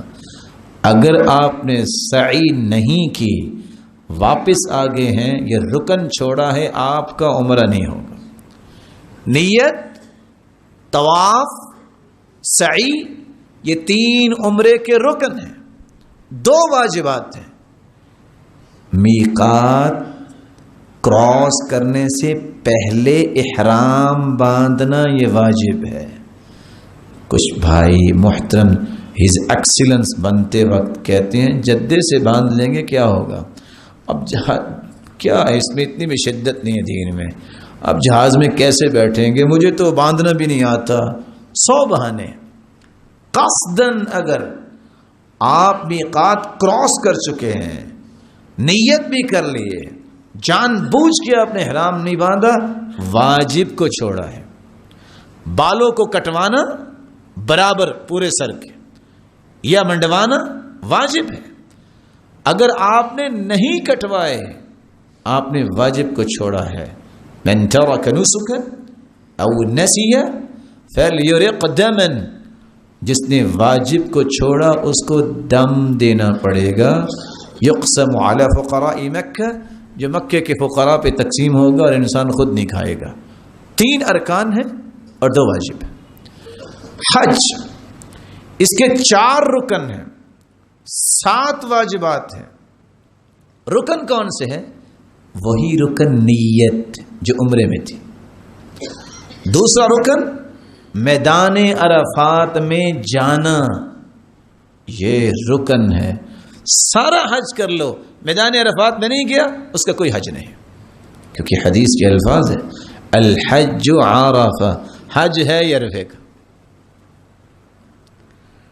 تیسرا رکن، حج کرتے وقت جو 10 تاریخ کو ہم طواف زیارت کرتے ہیں یا طواف افاضہ کرتے ہیں یا طواف حج کرتے ہیں، مختلف کتابوں میں کوئی کہیں یہ لکھا ہوتا ہے یہ تینوں نام ایک ہی طواف کے ہیں، یہ نہیں کیا حج نہیں۔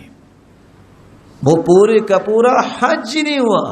اور تیسرا چونکہ اس میں عمرہ ہے اس میں سعی بھی کرنی پڑے گی. سعی جس نے نہیں کی بھی رکن ہے اس کا حج باطل. 7 واجبات ہیں جن میں سے کسی ایک کو چھوڑنے سے دم دینا پڑے گا اور اس کی میں ترتیب بتا دیتا ہوں. آپ نے جب میقات کو کراس کرنا ہے احرام باندھا, اگر یہ نہیں باندھا واجب چھوڑا ہے. مغرب تک میدان عرفات میں رہنا, عصر کے وقت نہیں چلنا وہاں سے. یہ آج کل مجبوریاں بن گئی, بس جی کیا کریں, بس والے کہتے ہیں چلیں, واجب ہے وہاں رکیں, کوشش کریں. مغرب تک میدان عرفات میں. تیسرا مزدلفہ میں رات گزارنا. اسفر جدا, صبح کی نماز پڑھنے کے بعد سورج طلوع ہونے سے پہلے روشنی جب اچھی ہو جائے اس وقت تک مزدلفہ رہنا ہے. چوتھی بات کنکریاں مارنا. پانچویں بات قربانی کرنا. چھٹی بات وہ 3 راتیں ایام تشریق کی مینا میں گزارنا. 7ویں بات وطن واپس لوٹتے وقت طواف الوداع کرنا. لیکن یہ طواف الوداع مردوں کے لیے واجب ہے, ایسی عورتوں کے لیے رخصت ہے. اللہ کے رسول کا فرمان ہے امر الناس ان يكون آخر عهدهم بالبيت الا انه خفف عن المرأة الحائض. کوئی بھی وطن واپس جانا چاہے اسے آخری طواف الوداع کر کے آنا ہے, لیکن حائضہ عورت اس کے لیے رخصت ہے. اگر وہ نہیں کر سکی ویسے بھی آ جائے تو اس نے واجب نہیں چھوڑا. ان واجبات کو جو چھوڑتا ہے اسے دم دینا پڑے گا. کچھ چیزیں شریعت نے ممنوع قرار دی ہیں. احرام باندھنے کے بعد خوشبو لگانا جائز نہیں, ناخن کاٹنا جائز نہیں, سلے ہوئے کپڑے پہننا جائز نہیں, سر کو ڈھانپنا جائز نہیں, پورے جسم سے بال اکھاڑنا یا کاٹنا جائز نہیں. یہ 5 چیزیں ہیں. ان 5 چیزوں کے بارے میں یہ ذہن میں رکھیں. خوشبو, ناخن کاٹنا, بال کاٹنا, یا یہ ہے کہ آپ نے اپنے سر کو ڈھانپ لیا ہے, یہ سلے ہوئے کپڑے پہن لیے ہیں. اگر تو بھول کے ایسا ہو گیا ہے تو بعض علماء کہتے ہیں صرف توبہ استغفار ہے, کوئی دم نہیں ہے, کوئی کچھ نہیں ہے.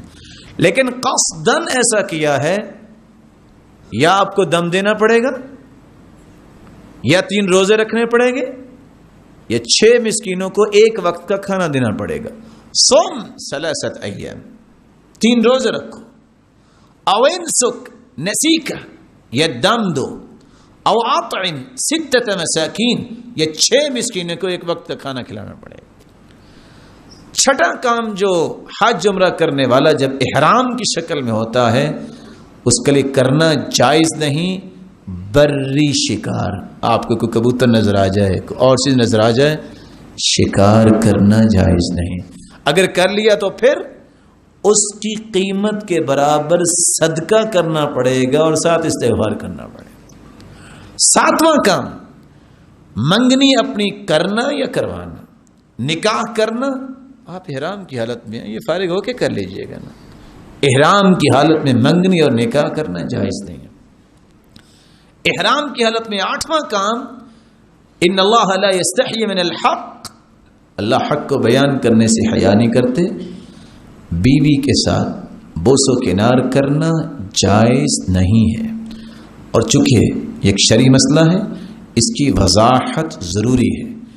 اگر تو ایسا کر بیٹھا اور ایسی کیفیت میں نہیں چلا گیا جس کیفیت میں اسے غسل کرنا ہوتا ہے تو اسے توبہ استغفار کرنی چاہیے. اور اگر ایسی کیفیت میں چلا گیا کہ حالانکہ اس نے اپنی بیوی کے ساتھ ہم بستری نہیں کی لیکن اس قابل ہو گیا کہ وہ غسل کرے گا اب, تو ایسی کیفیت میں اسے ایک گائے یا اونٹ ذبح کرنا پڑے گا.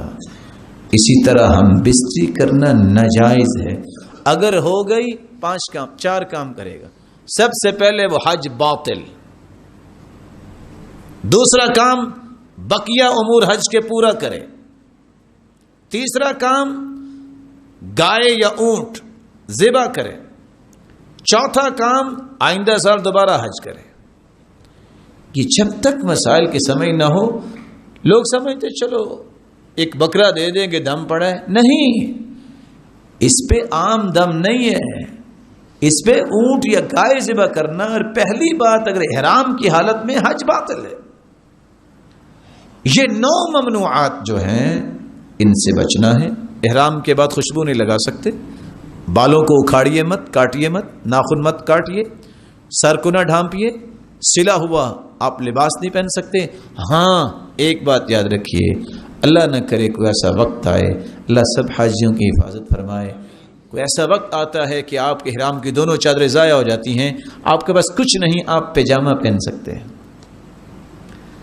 آپ کے پاس جوتی نہیں ہے، آپ موزے پہن سکتے ہیں. عورت کے لیے رخصت ہے، الا ان رخص للمرأة، عورت جرابیں پہن سکتی ہے. لیکن یہ کس کیفیت میں؟ اگر آپ کے پاس کچھ نہیں ہے. آپ احرام چینج بھی کر سکتے ہیں. اگر آپ کے پاس طاقت ہے، ایک احرام ضائع ہوگا دوسرا احرام پہن لیں، بدل سکتے ہیں. لیکن جان بوجھ کے سلا ہوا لباس نہیں پہننا چاہیے. یہ تھی ممنوعات، ارکان اور واجبات. آپ نے حج اور عمرہ کرنا ہے. حج تمتع کرنے والے کو گھر سے نکلتے وقت یہ بات ذہن میں رکھیے، جو لوگوں کے ذہن میں نہیں ہوتی. وہ کہتے ہیں احرام کی 2 رکعتیں پڑھنی ہیں. احرام کی کوئی 2 رکعتیں نہیں ہیں.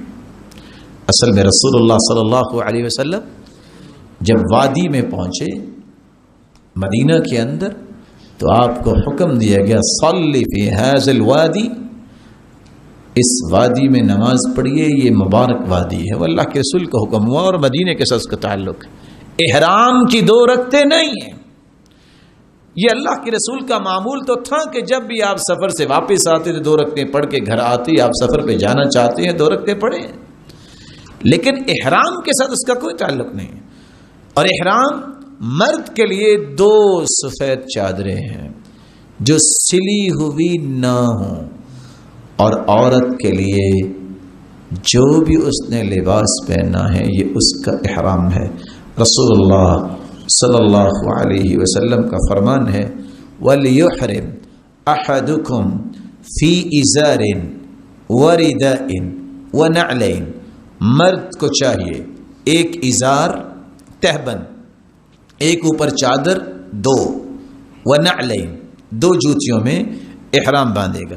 اور رسول اللہ صلی اللہ علیہ وسلم سے سوال کیا گیا ما يلبس المحرم من الثياب، مرد یا عورت کون سا لباس پہنے احرام میں؟ آپ نے فرمایا لا تلبس القمیص، قمیص مرد کے لیے احرام نہیں ہوگا. جس نے احرام باندھا قمیص نہ پہنے. ولا العمائم، پگڑی نہ باندھے. ولا السراویلات، اور نہ ہی پائجامہ اور شلوار پہنے. ولا البرانس، نہ ہی کو اپنے سر پہ ٹوپی رکھے. ولا الخفاف، نہ ہی موزے پہنے. الا احد لا يجد النعلين فليلبس الخفين، جس کی جوتی نہیں وہ موزے پہن سکتا ہے. اور موزے اس کو کہتے ہیں چمڑے کا ایسا جوتے کی طرح جو ٹخنوں سے نیچے تک ہو. ٹخنے اس کے واضح ہونے چاہیے، کیونکہ اللہ کے رسول کا فرمان ہے وَلْيَقْطَعْهُمَا، ان کو کاٹے أَسْفَلَ مِنَ الْكَعْبَيْن، ٹخنوں سے نیچے. وَلَا تَلْبَسُوا مِنَ الثِّيَابِ شَيْئًا مَسَّهُ الزَّعْفَرَانُ وَلَا الْوَرْثُ.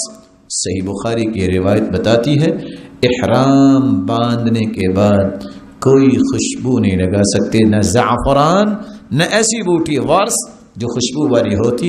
احرام سے پہلے آپ اپنے جسم کو خوشبو لگا سکتے ہیں، احرام باندھنے کے بعد نہیں.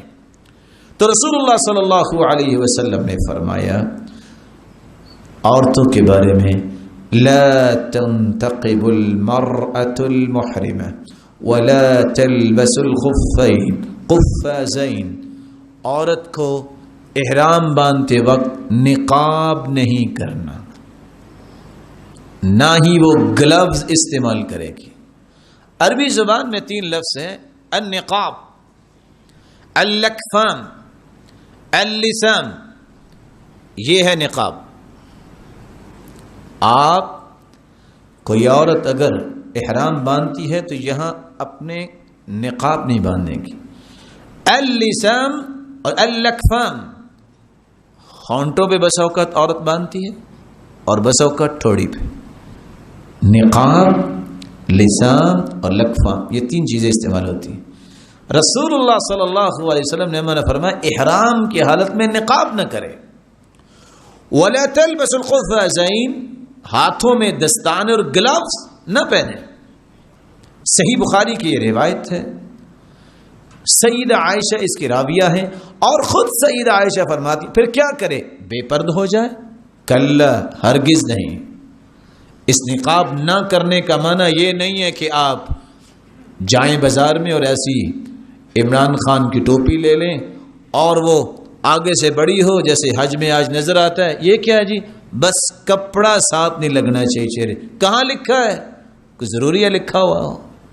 پتہ ہی نہیں. نہ جانے کس نے یہ سمجھا دیا. سیدہ عائشہ ہی راویہ ہیں اور سیدہ عائشہ کی ابو داؤد کی روایت جو وضاحت کرتی ہیں نقاب نہ کرو لیکن پردہ کرنا ہے. پردہ کرنا کیسے ہے؟ خود عائشہ رضی اللہ تعالی عنہ فرماتی ہیں کان الرکبان یمرون بنا، قافلے ہمارے پاس سے گزرتے. سدلت احدانا جلبابها من رأسها على وجهها، اپنی چادر کو ہم میں سے ہر ایک سر سے اپنے چہرے پہ ڈال لیتی. من جلبابها، اپنی چادر کو، من رأسها على وجهها، اپنے چہرے پر. وہ کپڑا لگتا ہوگا کہ نہیں لگتا ہوگا؟ چہرہ ڈھانپ لیا. اور ساتھ کیا فرمایا؟ فَإِذَا جَاوَزُونَا كَشَفْنَا، جب کوئی بھی نہ ہوتا، قافلے دور چلے جاتے ہمیں اکیلی ہوتی ہم اٹھا بھی لیتی تھی. اور عام حالت میں بھی ایسے جب کوئی نہیں آپ اٹھا سکتے. رسول اللہ صلی اللہ علیہ وسلم کی زوجہ محترمہ کی بات سمجھنے والی ہے. ایک تو عام حالت میں عورت کو نقاب بھی کرنا چاہیے اور گلوز بھی پہننے چاہیے، لیکن احرام کی حالت میں گلوز نہیں پہنے گی نہ نقاب کرے گی، صرف چہرے کو ڈھانپے گی. اور دوسری روایت کے الفاظ ہیں، فاطمہ بنت المنذر روایت کرتی ہیں کننا نخمر وجوہنا، ہم اپنے چہروں کو ڈھانپتی تھیں. ونحن محرمات مع اسماء بنت ابی بکر رضی اللہ عنہ، ہم نے اسماء رضی اللہ تعالی عنہ جو اللہ کے رسول صلی اللہ علیہ وسلم کی بیوی سیدہ عائشہ کی بڑی بہن تھی اور ابوبکر صدیق کی بیٹی تھی، ان کے ساتھ ہم نے حج کیا، احرام باندھا. ہم سب نے اپنے چہروں کو ڈھانپا ہوا تھا. اس سے پتہ یہ چلا کہ عورت کو نقاب نہیں کرنا، باندھنا نہیں، لیکن پردہ کرنا ہے.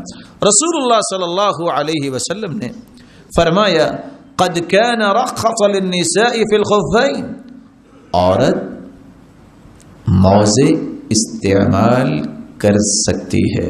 اور رسول اللہ صلی اللہ علیہ وسلم نے عورت کے بارے میں یہ بات بیان کی کہ المحرمہ تلبس من الثياب ما شاءت، عورت کا احرام جو بھی لباس پہننا چاہتی ہے جس سے ستر پوشی ہو، کسی بھی رنگ کا ہو، کوئی قید نہیں، سفید رنگ ہو، سرخ ہو، کالا ہو، نہیں، ما شاءت الا ثوبا، سوائے ایسے کپڑے کے مسہ ورس او زعفران، ایسا کپڑا نہ پہنے جس کو خوشبو لگی ہے. ولا تتبرقع ولا تتلثم، اور نہ ہی جو ابھی میں نے بتایا کہ تلثم اللسان نہیں کرنا چاہیے اور نقاب نہیں کرنا چاہیے. وتسدل الثوب على وجهها، اس کو اپنے چہرے پہ کپڑا ڈال لینا چاہیے. رسول اللہ صلی اللہ علیہ وسلم کے ان احادیث سے پتہ چلتا ہے مرد کا احرام 2 چادریں اور جوتی نہیں ہے موزے پہن لے. عورت جس لباس میں بھی احرام باندھنا چاہتی ہے احرام باندھے، وہ لباس ہی اس کا احرام ہے. صرف یہ ہے کہ نقاب نہ کرے اور اپنے ہاتھوں میں گلوز نہ استعمال کرے، پاؤں میں موزے اور جرابیں پہن سکتی ہے اور پردہ کر کے ہی اس کو جانا ہے. دوسری بات، جب آپ نے گھر سے رخصت ہونا ہے تو آپ کو یہ دعا پڑھ کے نکلنا چاہیے جو آپ عام اوقات میں گھر سے نکلتے وقت پڑھتے ہیں. بسم اللہ توکلت علی اللہ ولا حول ولا قوة الا باللہ، بسم اللہ ولجنا بسم اللہ خرجنا وعلی ربنا وعلی اللہ ربنا توکلنا. اور جانے والوں کو بھی دعا پڑھنی چاہیے اور جو جا رہے ہیں ان کو بھی دعا پڑھنی چاہیے. اور یہ بہت مہم بات ہے، ہو سکتا ہے دوبارہ تمہاری ملاقات نہ ہو. حالات یہ ایسے ہیں. استودعکم اللہ دینک وامانتک وخواتیم اعمالک، دعا دو میں تمہیں اللہ کی ضمانت میں بھیجتا ہوں، تمہارے دین کو، تمہارے خاتم اعمال کو. اور جانے والا بھی یہ دعا کرے استودعک اللہ الذی لا تضیع ودائعہ، میں بھی تمہیں اللہ کی ضمانت میں چھوڑ کے جا رہا ہوں جس کی ضمانت میں کوئی چلا جائے تو وہ ضائع نہیں ہوتا. اللہ کے رسول صلی اللہ علیہ وسلم کا طریقہ مبارک یہ تھا، آپ یہ دعا دیتے اور ساتھ یہ کہتے زودک اللہ التقوی، جب تک آپ سفر میں رہیں اللہ تقوی تیرا زاد راہ بنائے، وغفر ذنبک، تیرے گناہوں کو معاف فرمائے، ویسر لک الخیر حیث ما کن، تم جہاں بھی جاؤ اللہ تیرے لیے خیر کو آسان فرما دے. آپ صلی اللہ علیہ وسلم جب ساتھی کو یہ دعا دے کے رخصت کر دیتے، جب تھوڑا سا وہ چلا جاتا تو آپ یہ دعا کرتے. فلما مضى، جب وہ صحابی وہاں سے چل دیے آپ نے پھر ایک اور دعا دی، اللہم ازوی لہ الارض، اے اللہ اس کی زمین کو سکیڑ دے، سفر کو آسان کر دے، وہون علیہ السفر، ہر قسم کی مشکلات سفر کی اس کے لیے آسان فرما دے. اور جاتے وقت یہ وصیت فرمائی، اوصیک بتقوی اللہ والتکبیر علی کل شرف، میرے صحابی میں تمہیں تقوی کی وصیت کرتا ہوں اور جب بھی اونچی جگہ پہ جاؤ اللہ اکبر کہنا. صحابی اس لیے کہتے ہیں کنا اذا صعدنا کبرنا واذا نزلنا سبحنا، جب ہم بلندی پہ چڑھتے تو اللہ اکبر کہتے، جب ہم نیچے اترتے تو سبحان اللہ کہتے. آپ نے احرام باندھا، آپ گھر سے بھی احرام باندھ سکتے ہیں، آپ ایئرپورٹ پہ بھی احرام باندھ سکتے ہیں، آپ جہاز میں بھی وہاں احرام باندھ سکتے ہیں. لیکن بہت اچھا ہے کہ آپ گھر سے یا ایئرپورٹ سے احرام باندھیں. بسا اوقات جہاز کے اندر ٹوائلٹ چھوٹا سا ہوتا ہے، خطرہ ہوتا ہے کہ کہیں احرام ملوث نہ ہو جائے، تو بہتر یہ ہے کہ اچھے انداز سے پہلے باندھ دیں. لیکن اس کا یہ مطلب نہیں ہے کہ آپ نے احرام باندھ لیا تو آپ کا احرام شروع ہو گیا، نہیں. جب تک آپ میقات پہ نہیں پہنچتے احرام کی وہ پابندیاں شروع نہیں ہوں گی. آپ گھر سے 20 مرتبہ نیت کر لیں وہ نیت کنسیڈر نہیں ہوگی. احرام باندھا ہے لیکن میقات پہ جا کے آپ کو نیت کرنی ہے. اور آج کل سسٹم یہی ہے کہ جب 35 منٹ باقی رہتے ہیں اور کبھی 30 سے 32 منٹ تو اناؤنسمنٹ کر دی جاتی ہے کہ اس وقت ہم یلملم میقات گزر رہے ہیں اور آپ اپنی نیت کر لیں. آپ نے چونکہ حج تمتع کرنا ہے، پہلے عمرہ کرنا ہے اور پھر حج کرنا ہے، تو آپ کو یہ کہنا ہوگا لبیک اللہم بعمرۃ، اور آپ نے نیت کر لی. اور اگر آپ کسی اور کی طرف سے کرنا چاہتے ہیں، والد، والدہ، بھائی، چچا، اس کا نام لینا ضروری ہوگا. لبیک اللہم بعمرۃ عن ابی، میرے باپ کی طرف سے، عن امی، میری والدہ کی طرف سے، عن اخی، میرے بھائی کی طرف سے، عن اختی، میری بہن کی طرف سے، عن عمی، میرے چچا کی طرف سے، عن خالی، میرے ماموں کی طرف سے. وہ الفاظ آپ کو ساتھ ملانے چاہیے. آپ نے جب وہاں نیت کر لی ہے اس میقات سے تو پھر آپ کو تلبیہ پڑھنا ہے. رسول اللہ صلی اللہ علیہ وسلم نے صحابہ کو سکھایا لبیک اللہم لبیک لبیک لا شریک لک لبیک ان الحمد والنعمت لک والملک لا شریک لک لبیک. اور آپ صلی اللہ علیہ وسلم کا فرمان بھی ہے افضل الحج العج والسج، بہترین حج وہ ہے جس میں بلند آواز سے تلبیہ پڑھا جائے اور جس میں قربانی دی جائے. آپ مکہ پہنچے ہیں، بہت سارے جذباتی لوگ کیا کرتے ہیں، نہیں سامان کا پتہ، نہیں پاسپورٹ ٹکٹس کا پتہ، میں نے پہلے عمرہ اور حج کرنا ہے، تھکاوٹ سے چور. پھر نتیجہ کیا ہوتا ہے، اس طرح وہ چکر کاٹ رہا ہوتا ہے کہ کسی مصیبت میں پھنسا ہے، کب اس کی جان چھوٹے. غلط ہے۔ رسول اللہ صلی اللہ علیہ وسلم مکہ جب جاتے تو مکہ داخل ہونے سے پہلے غسل کرتے، عبداللہ ابن عمر بھی ایسا ہی کرتے۔ آپ جائیں، اپنے ہوٹل پہنچے، سامان کو آپ رکھیں، آپ اپنے تمام متعلقات کو دیکھیں، ریلیکس ہوں، اس قابل ہوں کہ آپ دل کی خوشی سے یہ سارے ارکان پورے کریں گے۔ یہ بات بڑی مہم ہے۔ جب وہاں بھاگتے ہوئے نظر آتے ہیں نا ہمیں کہ 7 چکر، کہتے ہیں کتنے ہو گئے؟ وہ بس یار 2 رہ گئے، یہ کیا کرنے گیا ہے؟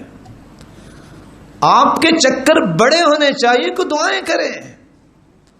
جب آپ تھکے ہوئے ہیں تو کیا کریں گے؟ آپ سو جائیں، آرام کریں، غسل کرنا چاہتے غسل کریں، کھانے کی بھوک لگی ہے کچھ لے لیں، وہاں گرے ہوں گے کیا فائدہ؟ جب آپ مینٹلی پریپئر ہو گئے کہ میں نے مطاف جانا ہے، اور صرف آپ اکیلے نہیں ہوں گے کہ آپ کے لیے مطاف خالی کروا دیا جائے، آپ کو پتہ ہے لوگ کتنے ہوں گے، آپ تیار ہو کے جائیں، پھر تسلی کے ساتھ آپ کو عمرہ کرنا ہے۔ آپ جب بیت اللہ میں داخل ہونا چاہتے ہیں، اعوذ باللہ العظیم وبوجهه الكریم وسلطانه القدیم من الشیطان الرجیم بسم اللہ والصلاة والسلام على رسول اللہ اللہم اغفر لی ذنبی وافتح لی ابواب رحمتک۔ آپ پہلا قدم دائیں رکھیں، بیت اللہ میں داخل ہوں، آپ کی جب نظر پڑے تو وہاں ایک پاکستانی حدیث آ جاتی ہے، لوگ کہتے ہیں پہلی نظر پہ جو دعا کی جا قبول ہوتی ہے، کہاں لکھا ہے؟ پتہ نہیں کہاں لکھا ہے۔ نہیں، کرنا یہ چاہیے، اگر آپ کی نظر بیت اللہ پہ پڑی ہے تو آپ یہ دعا کر سکتے ہیں، لیکن اس میں اس بات کا کوئی تذکرہ نہیں ہے کہ پہلی نظر پہ دعا کی گئی قبول ہوتی۔ اللہم زد هذا البیت تعظیما وتشریفا وتکریما ومہابتا وبرا۔ اے اللہ اس گھر کو، اس کی عظمت کو اور زیادہ کر دے، اس کی عزت کو اور زیادہ بڑھا دے، اس کی نیکی کو اور بڑھا دے، اس کی ہیبت کو اور بڑھا دے، اس کے شرف کو اور بڑھا دے۔ یہ دعا کریں۔ آپ جب مطاف میں گئے ہیں، طواف شروع کرنا ہے تو وہ حجر اسود سے شروع کرنا ہے۔ مرد اور عورت دونوں کی الگ کنڈیشن ہے۔ مرد کو استباء کرنا ہوگا، استباء اوپر والی چادر دائیں بازو کے نیچے سے نکال کے استباء کرنا ہوگا، اور عورت کے لیے جائز نہیں ہے۔ عورت جس لباس میں ہے اس کا وہی احرام میں، اس پہ کوئی پابندی نہیں۔ مرد کو پہلے 3 چکر میں پہلوانوں کی طرح چلنا ہوگا، عورت کے لیے یہ نہیں، رمل کرنا ہوگا۔ آپ حجر اسود کے سامنے آئے ہیں، کچھ لوگ تو یہاں آ کے کہتے ہیں بس یا آج حاجی نہیں یا میں نہیں۔ ابے کیا ہو گیا؟ کہتا نہیں بوسہ لے کے جانا ہے۔ بھائی بسم اللہ اللہ اکبر کیا؟ نہیں لو، وہاں سیدھے سیدھے الفاظ بولتے ہیں، لے اسی پیسے نہیں پڑے، یہ پیسے پورے کرنے لگے۔ اللہ کی رسول عمر رضی اللہ تعالیٰ عنہ کو فرماتے انک رجل قوی لا تؤذی الضعیف۔ عمر تم قوت والے ہو، تم کمزوروں کو تکلیف نہ دینا۔ وَإِنْ خَلَالَكْ، اگر خالی ہوا تو تم بوسہ لے لینا، وَإِلَّا فَكَبِّرْ، اگر خالی نہیں ہے تو بسم اللہ اللہ اکبر اور گزر جانا۔ یعنی شریعت کتنی آسان ہے۔ وہاں دھکے دے رہے ہیں، نہ جانے کیا کچھ ہو رہا، اور وہاں بوسہ لیتے وقت گالیاں اور لڑائیاں ہو رہی ہوتی ہیں۔ سبب کیا ہے؟ سمجھے کچھ نہیں۔ آپ جب حجر اسود کے سامنے پہنچے ہیں تو آپ یہ دعا پڑھیں، اللہم انت السلام ومنک السلام فحینا ربنا بالسلام، اللہم ایمانا بک، اللہم ایمانا بک واتباعا لسنت نبیک محمد صلی اللہ علیہ وسلم۔ سامنے آئے ہیں، بسم اللہ اللہ اکبر، اور آپ نے چکر شروع کر دیا۔ پہلوانی کا مطلب یہ ہے کہ تھوڑے سے پاؤں اچھال کے اب چلے اور دعائیں شروع کریں۔ وہاں ایک اور مصیبت ہے، یہ پہلے چکر کی دعا ہے، یہ دوسرے چکر کی دعا ہے۔ ارے میرے پیارے بھائی، کہاں لکھا ہے؟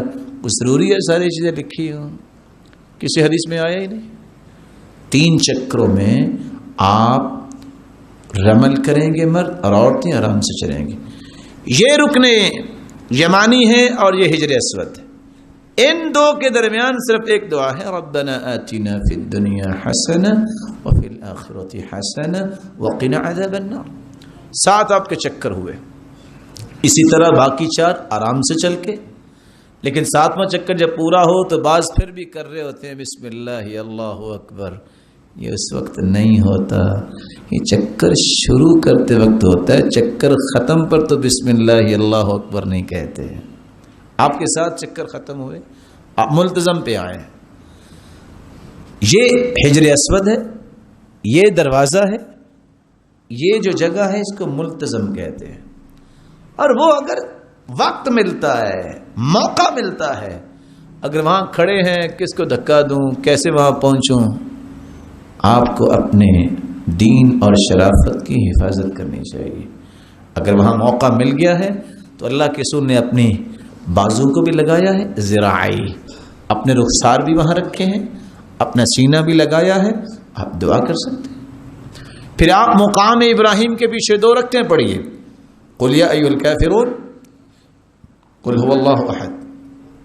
اگر وہاں جگہ نہیں ملی، جیسے کہ حج میں نہیں ملتی، آپ کسی وقت کسی جگہ بھی جا کے پڑھ لیں، آپ کی 2 رکعتیں ہو جائیں گی. لیکن وہاں ایک اور بات، 2 رکعتیں پڑھ کے بیٹھے ہیں اور وہ اللہ تعالیٰ جزائے خیر دے جنہوں نے نظام سنبھالا تو کہتے ہیں حجی گوم، اور یہ دعا کر رہا ہے. یہاں اللہ کے رسول نے دعا نہیں کی اور یہ 2 رکعتیں پڑھنے کے بعد دعا کر رہا ہے. وہ کہتے ہیں حجی گوم اٹھو، یہ دعا بھی کر رہے، سیاستوں کے پیچھے کر رہے. کہاں لکھا اللہ کے رسول نے دعا کی ہے؟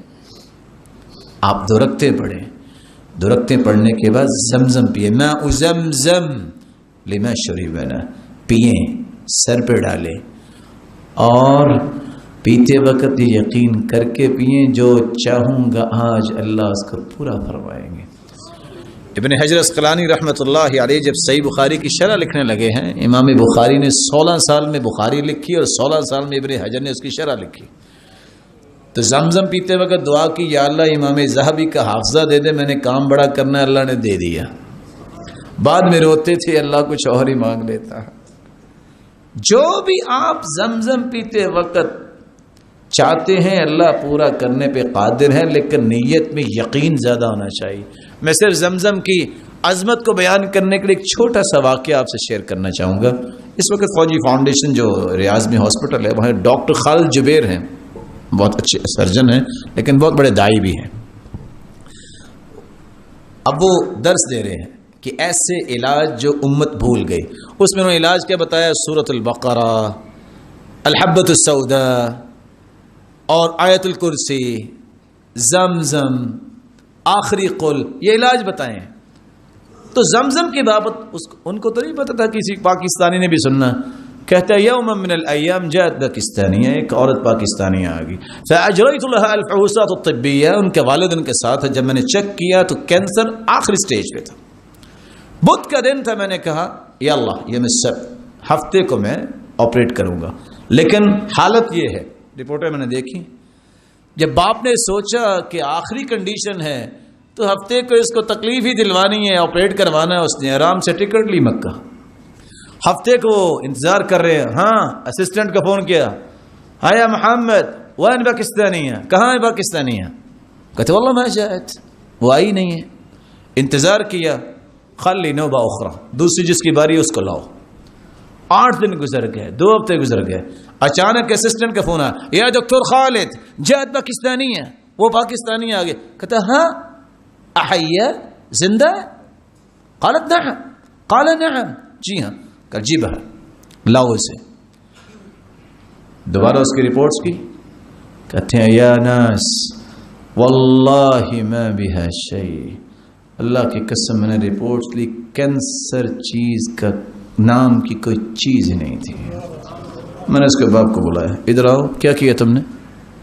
کہتے جب آپ نے کہہ دیا کہ آخری سٹیج ہے، میں نے کہا آخری سٹیج ہے نا.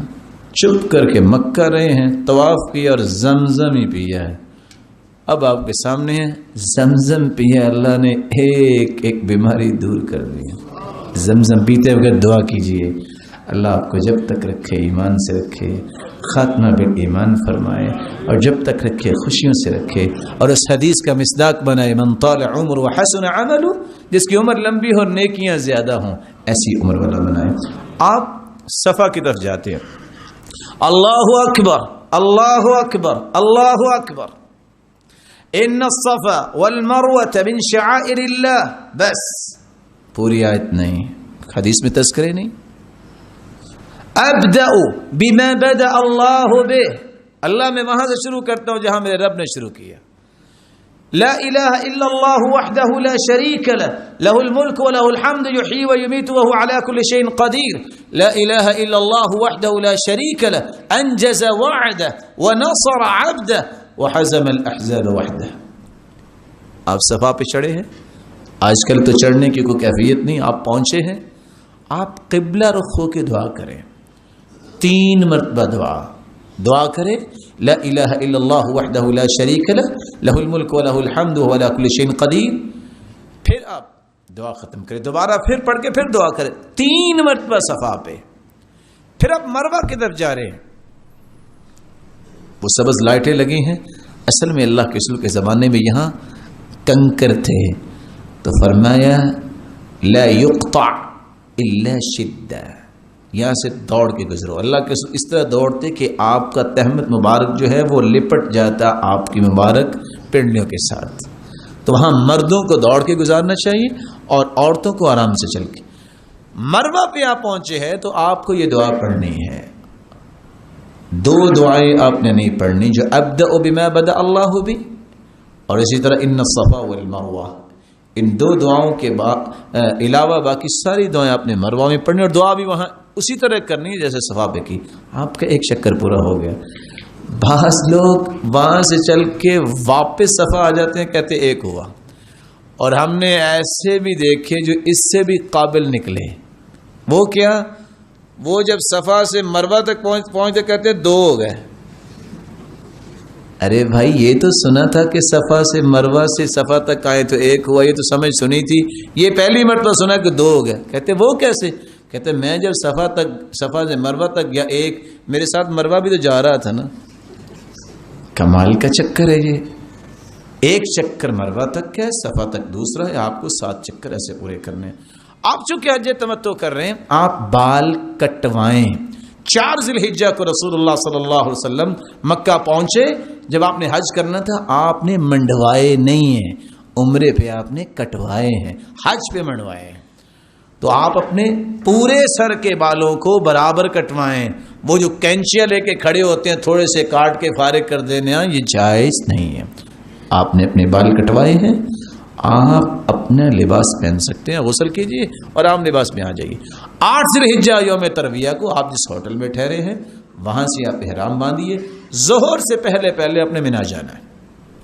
ظہر کی نماز قصر پڑھیے 2 رکعتیں، عصر کی نماز قصر پڑھیے 2 رکعتیں، مغرب کی نماز 3 رکعتیں، عشاء کی نماز 2 رکعتیں، وتر بھی پڑھیے، کیونکہ وتر اور فجر کی 2 رکعتیں اللہ کے رسول نے زندگی میں کبھی نہیں چھوڑی، نہ سفر میں نہ حضر میں۔ صبح کی نماز پڑھیے، سنتیں پڑھیے، پھر نماز پڑھیے، اور سورج نکلنے کے بعد آپ جائیں گے میدان عرفات کی طرف۔ میدان عرفات میں جو مسجد ہے اس کا پہلا حصہ وادی عرانہ میں ہے، دوسرا حصہ وادی عرفات میں ہے۔ لائٹیں لگی ہوئی ہیں مسجد میں، اگر کسی نے چیک کیا ہو۔ آپ صلی اللہ علیہ وسلم نے خطبہ وادی عرانہ میں دیا، عرفات میں نہیں۔ چونکہ جگہ تھوڑی ہے، میں آپ کو اس لیے تھوڑی سی نشاندہی کر رہا ہوں کہ اگر ہمت ہو تو یہ کر لینا چاہیے۔ وادی عرانہ میں خطبہ دیا، 1 اذان 2 تکبیروں کے ساتھ، ظہر کے وقت تھی، قصر نماز 2 ظہر کی اور 2 عصر کی پڑھ کے فارغ ہو گئے۔ اس کے بعد وادی عرانہ سے پیچھے چلے جائیں عرفات میں، لائٹیں وہاں بھی سبز لگی ہوئی ہیں، شام تک نوافل پڑھے، ذکر کرے، دعا کرے، لیکن رخ قبلہ رخ ہو، وہاں جبل رحمت کی طرف رخ نہ ہو۔ نہ اللہ کے رسول جبل رحمت پہ گئے ہیں، نہ یہ جانا سنت ہے، نہ اس کی طرف منہ کرنا سنت ہے۔ آپ کرو قبلہ رخ ہو، جو چاہیں عبادت کرے، دعا کرے، جب تک کہ مغرب کا ٹائم نہیں ہو جاتا۔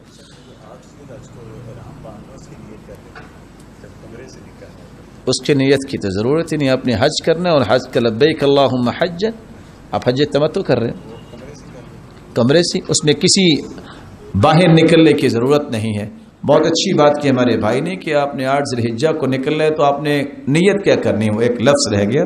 جیسے ہم نے عمرے کی نیت کی تھی لبیک اللہم بعمرہ، آپ اپنے ہوٹل سے غسل کر کے احرام باندھیں اور لبیک اللہم حجن، میں حج کی نیت کر رہا ہوں، اور آپ اپنے مینا کی طرف چلے جائیں گے. میدان عرفات سے جب اذان کا وقت ہو جائے تو آپ کو مزدلفہ آنا ہے. وہاں اللہ کے رسول نے 2 باتیں بڑی مہم بیان کی ہیں. السکینہ، السکینہ، تکلیف نہ دو، سکون سے چلو. پہنچنا ہی ہے نا. وہاں پہنچ کر مغرب اور عشاء کی دونوں نمازیں اکٹھی پڑھے، ایک اذان 2 تکبیروں کے ساتھ. آپ حیران ہوں گے، اللہ کے رسول نے 3 رکعتیں مغرب کی پڑھی اور 2 رکعتیں آپ نے عشاء کی پڑھی.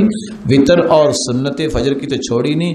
اس رات صحابہ کو حکم دیا سو جاؤ، کیونکہ 10 تاریخ کو کام زیادہ کرنے ہیں.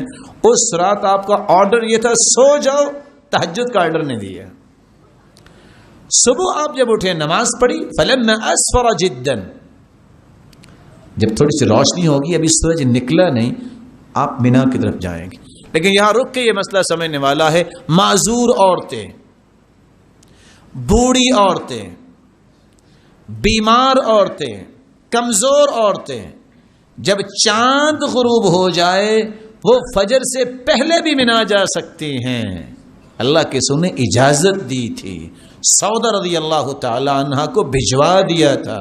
وہ نماز پڑھ کے کینکریاں انہوں نے مار کے فارغ ہو گئی تھی. اور نماز پڑھنے کے بعد وہاں مینا جانا ہے سورج طلوع ہونے سے پہلے. کنکریاں جہاں سے مرضی آپ لے لیں، لیکن اس کی حجم جو ہے وہ چنے سے تھوڑی سی بڑی ہونی چاہیے.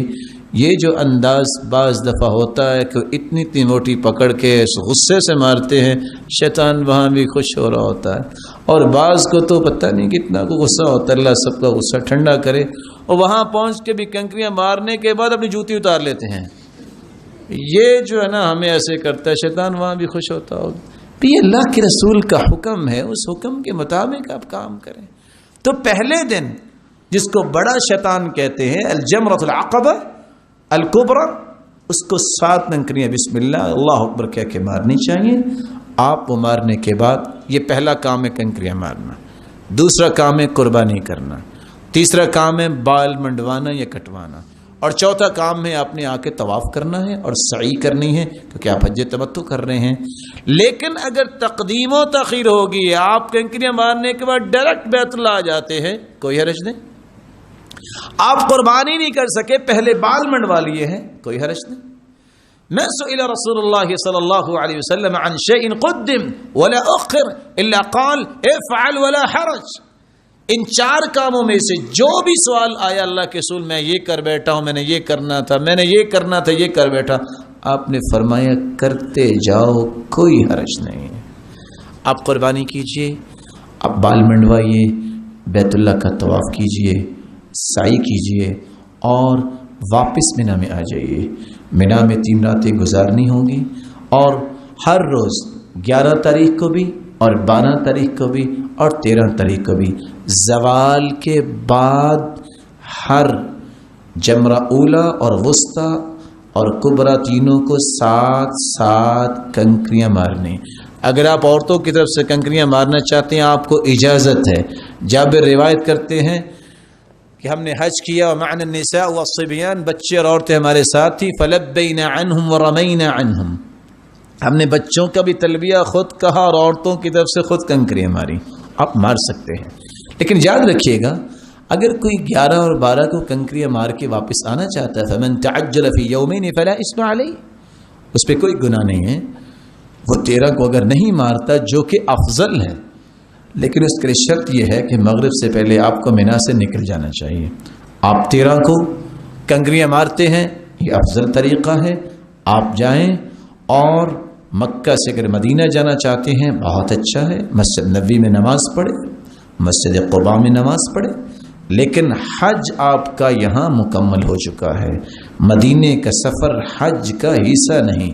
مدینے کا سفر یہ ثواب کے لیے کرنا چاہیے کہ میں مسجد نبوی میں نماز پڑھوں گا، 1000 نماز کا ثواب ہے، مسجد قباء میں جا کے نماز پڑھوں گا، عمرے کا ثواب ہوگا، لیکن اس کا حج کے ساتھ کوئی تعلق نہیں۔ اگر آپ نے مدینے سے واپس آنا ہے مکہ تو آپ کو آپ کو وہ طواف الوداع کرنا ہے، جس کے بارے میں آپ نے شروع میں سنا۔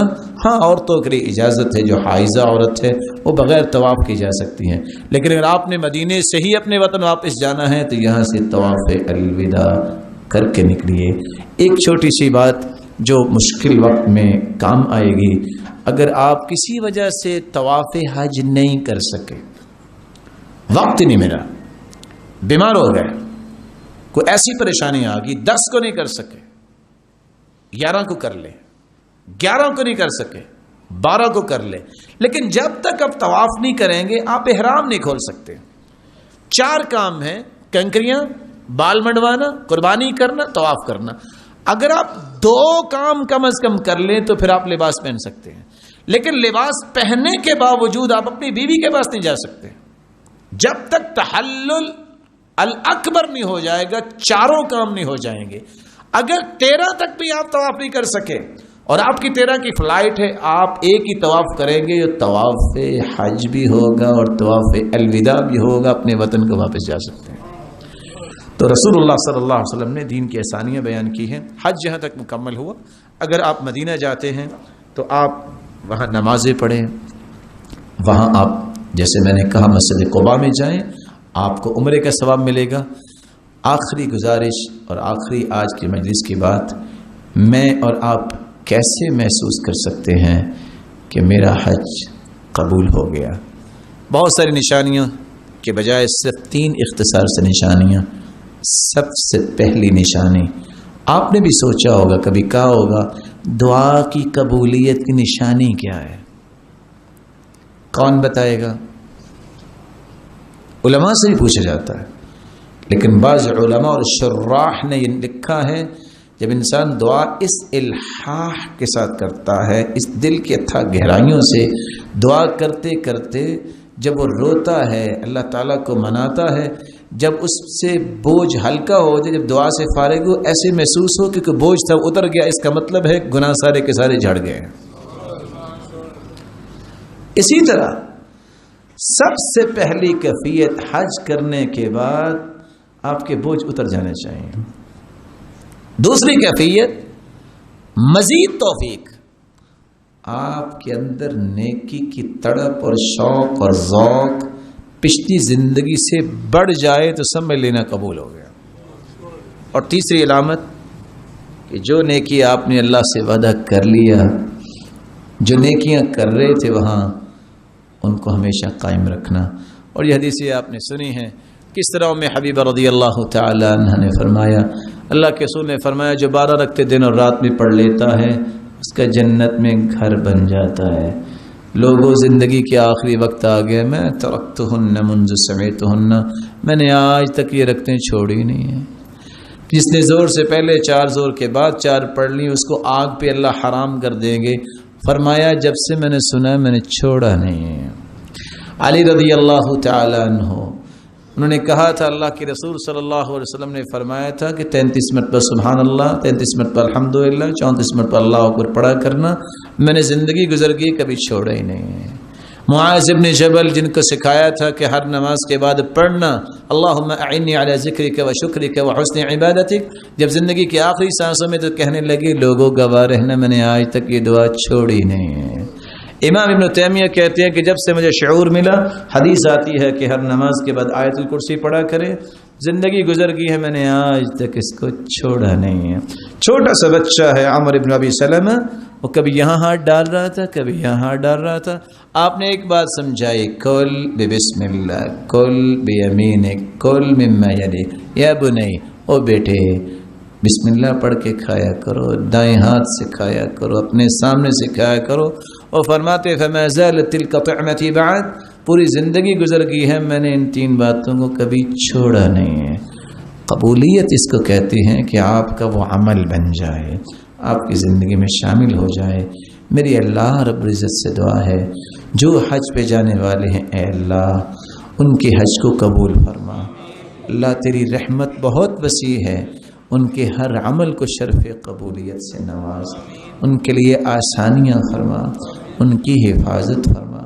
مولا کریم جو نہیں جا رہے ان کو بھی تو اپنے گھر کی زیارت نصیب فرما، اور جس طرح آج اللہ تیرے گھر میں بیٹھے ہیں سب کو جنت الفردوس میں جمع فرما۔ مولا کریم اپنے محبوب کی رفاقت نصیب فرما، اور حدیث کہتی ہے اللہ تعالیٰ جس کو پسند کریں گی اس کا دن میں 2 مرتبہ اللہ کا دیدار ہوگا۔ اللہ ہمیں ان لوگوں کی لسٹ میں شامل فرما جن کو تیرا دیدار ہوگا۔ اللہم انا نسألک لذت النظر الى وجهک الکریم، اے اللہ ہم تیرے دیدار کی لذت کا تجھ سے سوال کرتے ہیں، تو قبول فرما، ہمارے گناہوں کو معاف فرما، لغزشوں کو معاف فرما، خطاؤں سے درگزر فرما، صاحب اولاد کی اولاد کو نیک بنا، دست و بازو بنا، آنکھوں کی ٹھنڈک بنا اور صدقہ جاریہ بنا، بے اولاد کی چھوریوں کو بارونق بنا، صاحب مال بیٹھے ہیں تو ان کے مال میں برکت فرما، اللہ ان کو حاسدوں کے حسد سے بچا، شریروں کی شرارت سے بچا، فتنوں سے بچا، اور ان کے مال میں برکت فرما، ان کو دین کے پابند بنا، اور بے روزگار کو بھی تو تمنگر بنا، مقروض کے غیبی خزانوں سے مدد فرما۔ الہ العالمین جتنے بھی لوگ بیٹھے ہیں سب کی نیک خواہشات کو پورا فرما، اور بری خواہشات کے بدلے اچھی خواہشیں ان کو نصیب فرما، اور جنت الفردوس میں جمع فرما۔ والسلام علیکم ورحمۃ اللہ وبرکاتہ۔ یہاں کے ساتھی اس دفعہ حج پہ جا رہے ہیں ہمارے حج سب، یہ 2 پیج ہیں، مختصر سا یہ طریقہ حج کا جو آپ نے سنا ہے، ایک ہی پیج جو ہے اس پہ ساری چیزیں ارکان واجبات لکھے، اگر کسی کے کام آئے تو اس کی کاپیاں کروا کے ان کو دے دیجیے۔